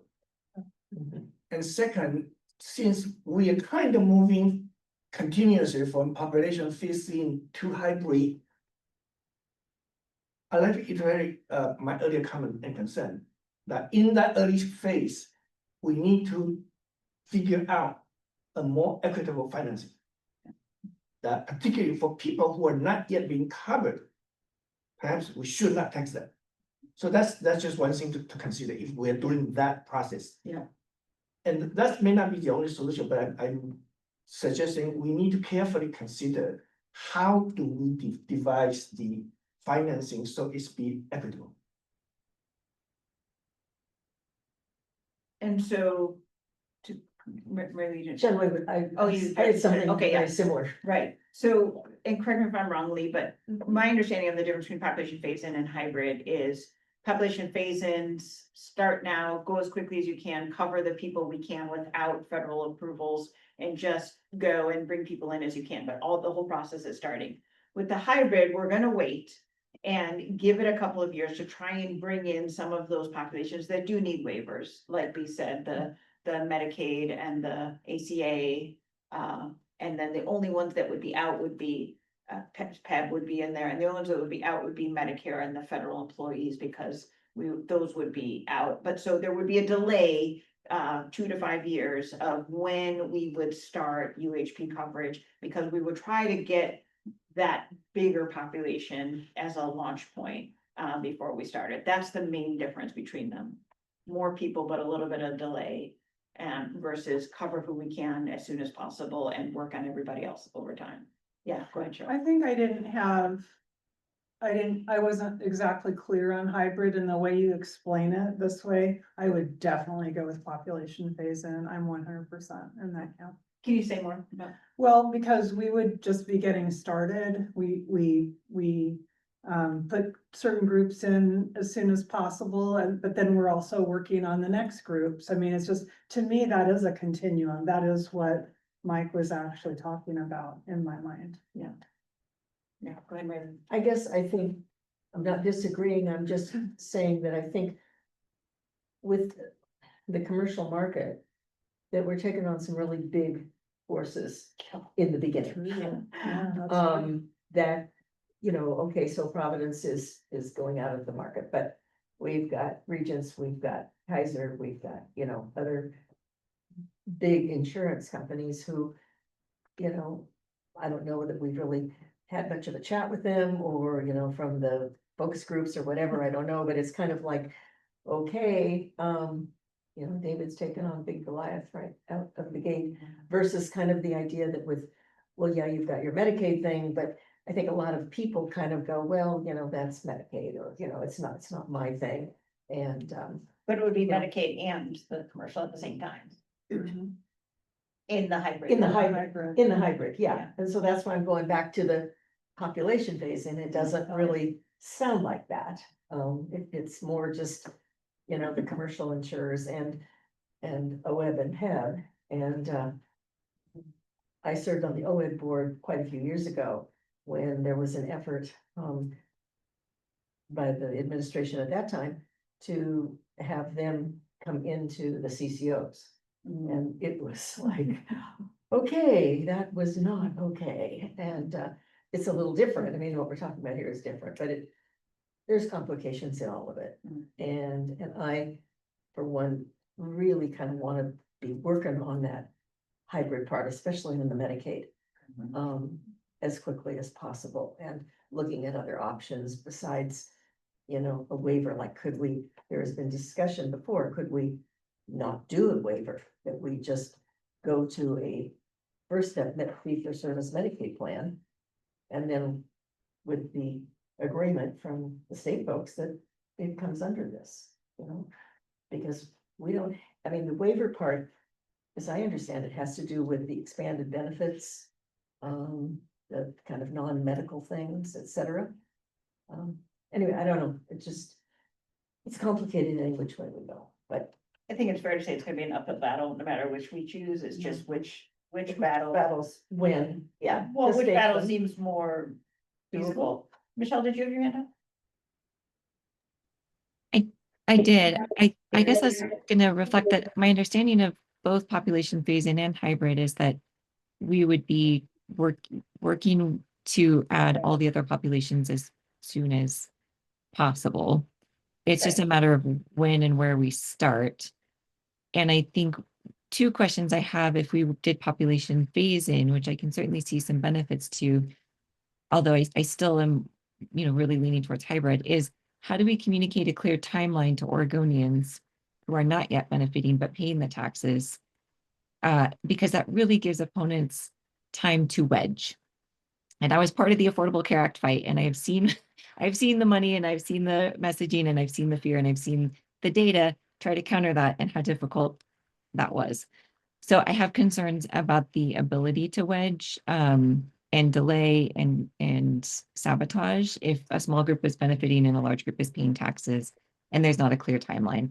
So that's one concern that I have. And then just so to me, it's like, it's more about where we start, not that at any of these, we're not simultaneously working to add everyone else to the plan. I guess is one question that I have. Because in the Vermont example, that's one of the things that I heard in the case study was the lack of a clear and specific timeline that eroded the political support for this plan and led to the governor's action. So curious about that. So just as a response to that, I think this is what Chunwei was bringing up, that if we did like a population phase in or even a hybrid, that we do have the option to exclude from the tax folks who are not benefiting. So in the case of a population phase in, if we don't have Medicaid and Medicare waivers, and therefore those folks will not be on the UHP, we could exempt them from the tax. We could choose to do that and just have it be like the tax just affect folks who are getting the benefit. That would be an option. And then in terms of timeline, that one's really rough because it's a timeline on federal waivers and it involves, negotiating with the federal government, and we're crossing the line into a new administration in 2028, and we don't know what that'll be. And so I think the timeline is super tricky. I think that lends more importance to the idea of excluding folks who are not benefiting, because we can't tell them a timeline. It's just not within our control to set a timeline. I mean, that's how I would respond to that, but. Go ahead, Charlie. I have a clarifying question following Mary Lou's questions. Given that in our earlier discussion, unless I missed some point, that originally our intention was to include Medicaid OHP under the Universal Health Plan Absolutely. with a kind of two-tier service, because the OHP recipient, they get extra services, Right. whereas the UHP doesn't. Given that we are not cutting any service from the Medicaid, why do we need a waiver? That's been one of the questions. Yeah, if we are not cutting the services, why do we need a waiver? We can just merge in the Medicaid under the Universal Health Plan, and if necessary, we can separate the funding. The key is to consolidate the service part and the payment part. It's because of we currently have a waiver that creates and supports the CCOs. And that we currently are operating under that waiver, and so it would be a change in that, but I'm gonna turn to Mimi. No, I believe you're correct, and that it is anything that is sort of outside of the standard 100% fee for service, so that the piece, how things are paid for. And the population covered, which under Oregon is very different, and Medicaid dollars that the federal government is willing to allow Oregon to spend Medicaid dollars in a different way than they normally prescribe. So that's my understanding, not an attorney. So the federal government says Medicaid is only for people up to 138% poverty. And Oregon has expanded that up to 200% and included more populations, including undocumented immigrants, that the federal government doesn't. So we have a waiver for those populations already, and then we have waivers for the creation and operation of the CCOs. And so that would have to change.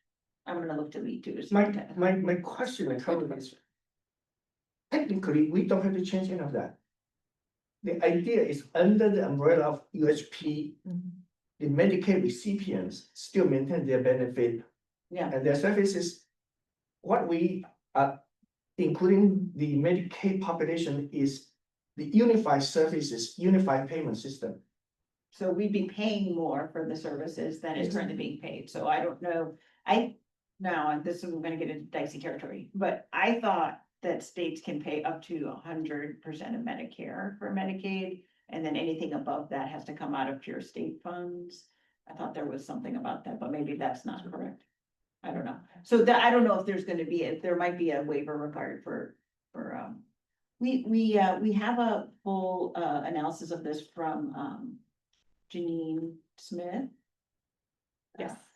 Yes, so our previous consultants did an analysis of this, so we need to refresh our memories and go back and look at that, but yeah. We should look into what the requirements are, but she did an analysis of why those waivers were needed and how you go about that. And I also think that when Bruce Goldberg joins us, that he will be. Yeah, he'll be able to. Very weigh in on it. helpful on this since he managed all the waiver stuff. Okay, last comment by Mike, and then we gotta, oh, It's just to bridge this, so, you know, before we were asking about CCO stuff and the like, and envision, if you will, let's be imaginative for a second, that at some point, the legislature, having really nothing to do with us, is gonna be consolidating CCOs in some way. I don't think that's my reading of the tea leaves. And if they also said, and you, UHP, you're gonna be our one CCO. And there may be a way to exploring this in such a way that you could start with some element of the Medicaid population as well in that hybrid. So the conversation is very interesting because I think, I mean, these are areas where you could get a lot more percentage of the population by being, you know, very creative, recognizing it. There may be some other trade-offs you might have to give, but as long as you have existing waivers and can play that game, I think there's I think hybrid and population to me is blurring a lot more if we were a little bit more creative. Yeah, Yeah. definitely. yeah, that makes sense. So again, we're not voting on a final recommendation, but just for the purpose of informing the framing of the report and what we recommend to the legislature. We can do a quick fist of five about so we'll do two fist of fives. One is if you think the population phase-in is the best approach to transition, or the second one will be if you think the hybrid approach is the best approach to transition.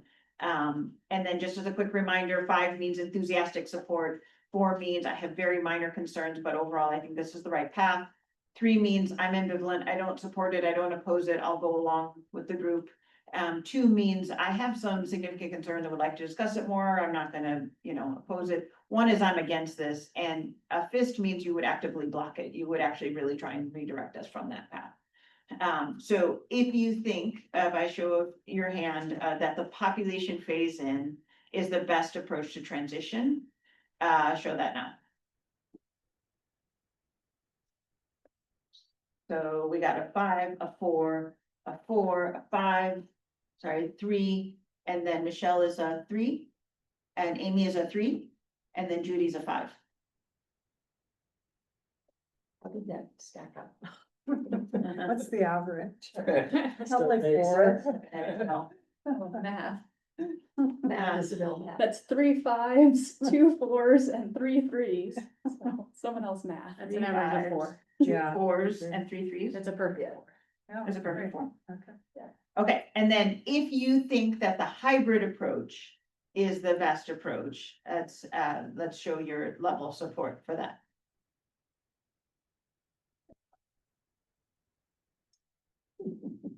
Okay, we got a 3. Mike's a 3. Tenway 2. I'll be a 4. Mary Lou's a 5. Michelle's a 5, and Amy's a 5. And Judy, I didn't see yours.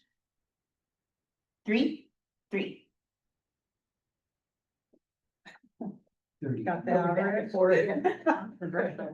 a little more varied. Yes, it is, yeah. Is it 4 again? Might be 3. 3 something. Yeah, I think it's gonna be a 3 something. That's close.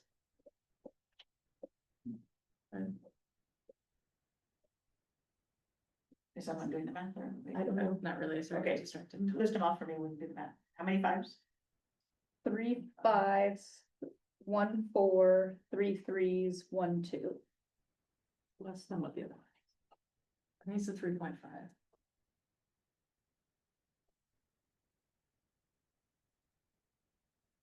And get a 30, so that divided by 8 is, not quite 4, but, 3 point something, yeah, 3 point something, 3.5. It's about a 3.5. So we slightly more favor the population phase-in. I thought in our earlier discussion, there's another option. If we find a way, like Mike mentioned, of avoiding waiver for Medicaid, we kind of a hybrid of the 2. I agree. Yes. Yeah. Yeah, that's right. Great point. I will add that as an option. I've been squared. So we'll come back, that'll be on our list for next month, or maybe even possibly at our supplemental meeting. To review the reasoning for the Medicaid waiver for UHP and see if we could lump it in. Did we decide on the date for that? I think it's the 9th. The only potential in early July is the 9th, so the 2nd is taken out of things. And if people will a couple folks have sent me an email about their availability, if you can do that, that's great, or just let me know. Yeah, I'm available. Thank you. I could do it on the 9th if it's not in person. No, it's hybrid. I mean, yes, it's virtual. It's not hybrid. Is there anyone who cannot come on the 9th? Shirley can. Michelle, Amy, Judy, anyone cannot come on the 9th? Yeah, Amy and Michelle. Rachel. Good. Okay, so we can tentatively plan on the 9th then. Okay, Okay, early, right? great. 8 to 10. Thank you all. We have just a couple of minutes. We do have some public comment that I want to save time for. But we always do next steps, future meeting topics, anything people want to make sure that we cover in our future meetings as, aside from what we've already laid out, will be covered. I think some of this waiver stuff. The waivers, yeah. Waiver, Good. Waivers on do there. that again. And also, can we get some information, update about Washington State's progress? Yeah. Yeah, that's been on our list. Yes. Yeah. I'd like to hear from Bruce too, whatever he can share. He already agreed to give He us a agreed to do that. presentation in July. Okay.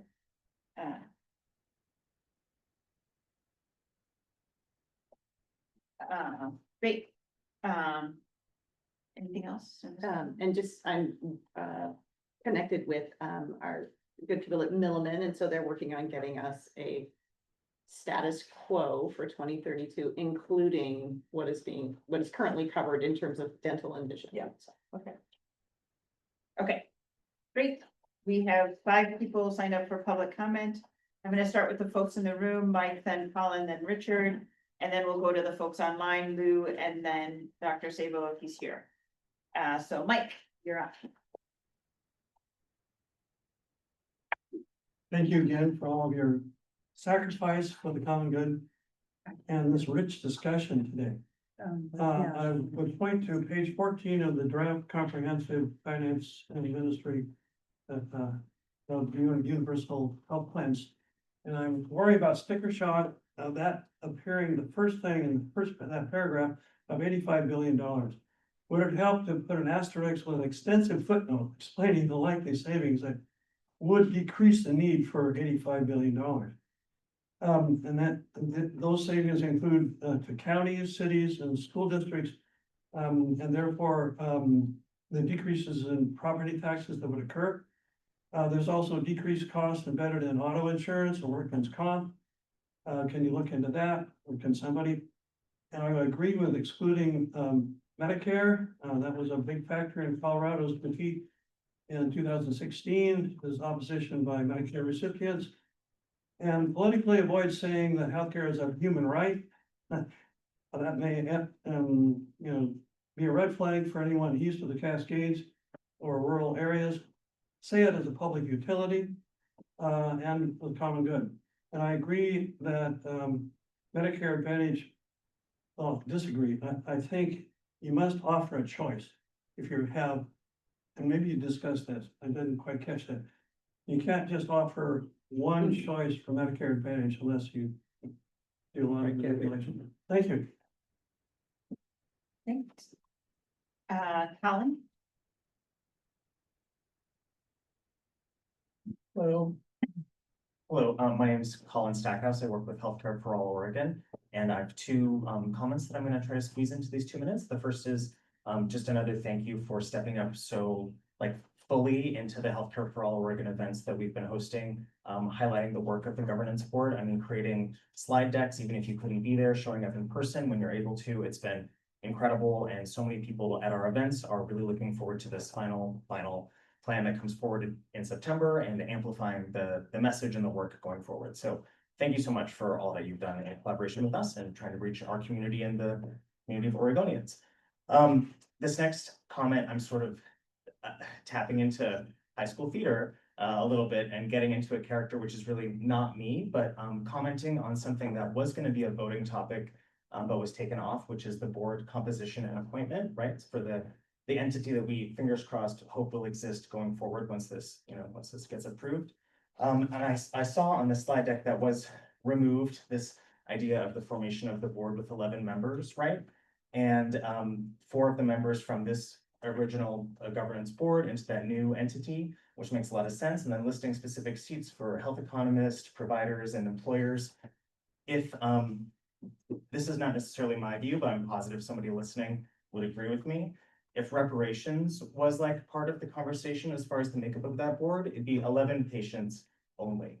Like well-meaning providers, physicians, and healthcare executives have led us to this broken system, which is the most expensive system on the planet. And so there will be people listening who think that 11 patients, 11 consumers is the best choice, and excluding people like you, healthcare leaders and people in government from that kind of work. So parity might be considered 6 consumer members and 5 members of the board as it currently stands. Just wanted to bring that forward, that adding 2 members seems a little bit like an afterthought. So thank you. Thanks, Colin. Richard? Hi, I'm Richard Gibson. I'm on the transition committee. I think that UHP needs to launch 2 new efforts. First new effort would be to pursue legislation to negotiate drug purchasing and pricing for all 4.3 million Oregonians. It could help manage 16% of healthcare costs even before the implementation of the UHP. The second new effort would be to launch a legislative and public information campaign to raise awareness of 3 new opportunities for the UHP to save Oregonians money.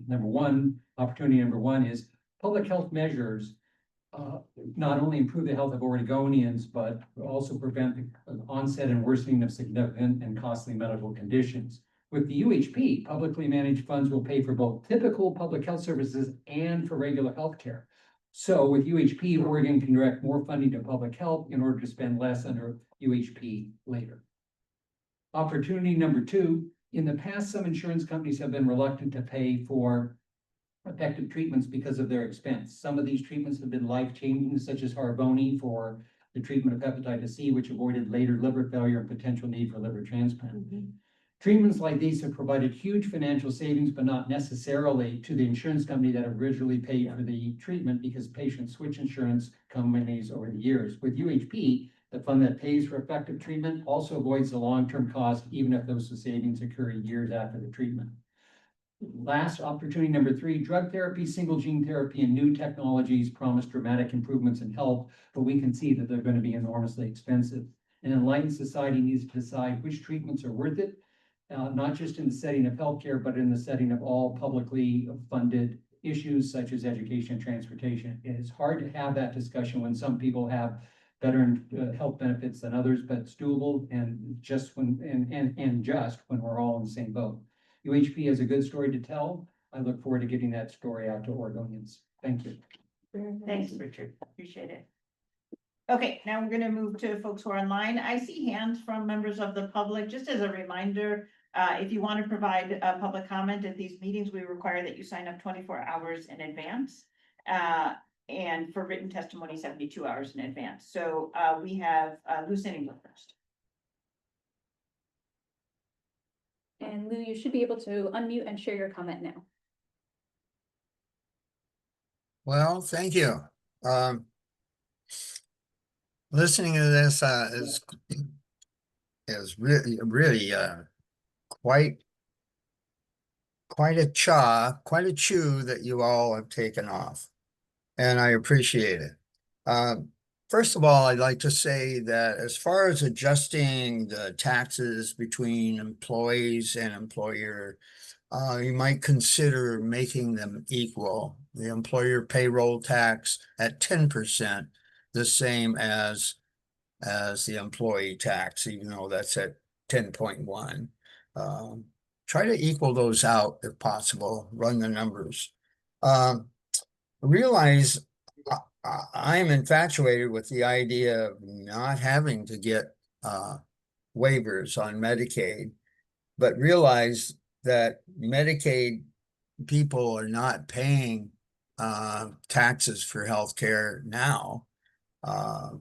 beware of what the workers will be feeling when they're paying 10% of their earnings and Medicaid people are getting their care for free. That does not set well. Be prepared for the Medicare Advantage plan. It would be nice to get that big block of voters my age or more, more or less, on board for voting for this, if they have access to Medicare. One idea I had was, I wonder if a couple of people on the board could meet with OHSU and kind of fly the concept and the figures that you're coming up with OHSU and see how that would impact their budget and impact their operations. It's just an idea, but it would, with a $5 billion budget or operations, that would give you some insight. Thank you. I'm sorry I went over 15 seconds. Hope to see you soon. Thanks, Lou. And then is Vern Sabo available? Well, it was unclear if he was gonna make it. Yes, Vern, you should be able to. Yeah, I'm here. Thank you. Okay, go ahead.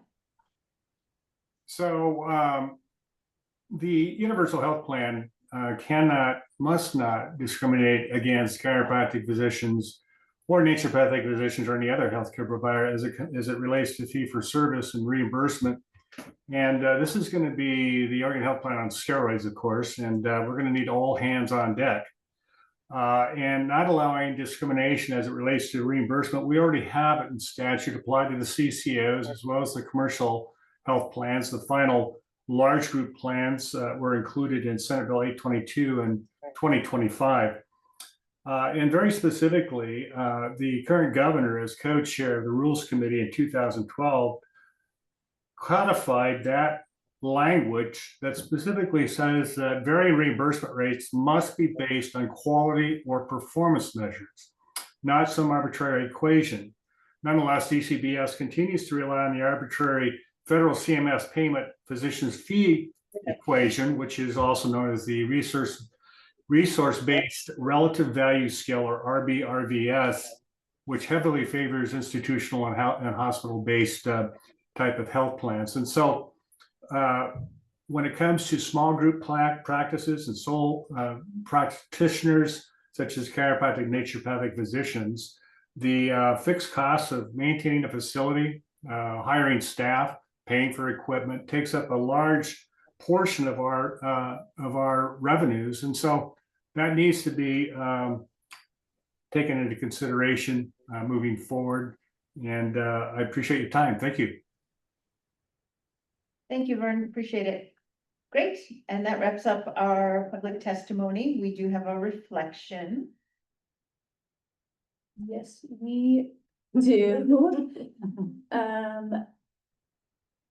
So I'm refining our reflection today. Before I get into it, and I promise I will make it relevant, I want to make sure we get a volunteer for next month. Yes. Thank you. We'd like to volunteer to provide the reflection next month. I nominate Bruce. I second. Yeah, there's. Okay, I'll let him know. Yes, he has been voluntold. So just a quick anecdote fun fact that I hope will provide some hope. So recently, I traveled to Monterey Bay Aquarium and got to learn some things. So sea otters are an important keystone species for a lot of coastal habitats, especially kelp forests. They were hunted to near extinction during the fur trade and have, since the 1970s, there have been various reintroduction efforts. There are no wild sea otters in Oregon, but efforts are underway. And in part of that reintroduction effort and part of the success California has experienced was through the sea otter surrogacy program, where orphaned and abandoned sea otter pups in the wild are paired with a non-releasable resident female sea otter at the aquarium who helps teach the pups some of their natural behaviors. And then many of those pups are then able to be back re-released into the wild, and they've seen a lot of success. And now over 50% of the wild otters in the nearby Elkhorn Slough, which I had the pleasure of kayaking through, can now be traced back to this program. So why do I share this with you all? Yes. It's not just on the importance of sea otter health, but to hopefully emphasize that while we may not see the impact or the change we're trying to create today, it doesn't mean that it's not happening. And that, you know, many of the actions we take today may have impacts that we see far in the future. And that I hope we can remain united around this shared vision of change for the future, and that, like the otters, our effort will be resilient. So thank you all for indulging me. Thanks, Isabel. That's great. Great, and with that, we are adjourned. Thank you. Thank you.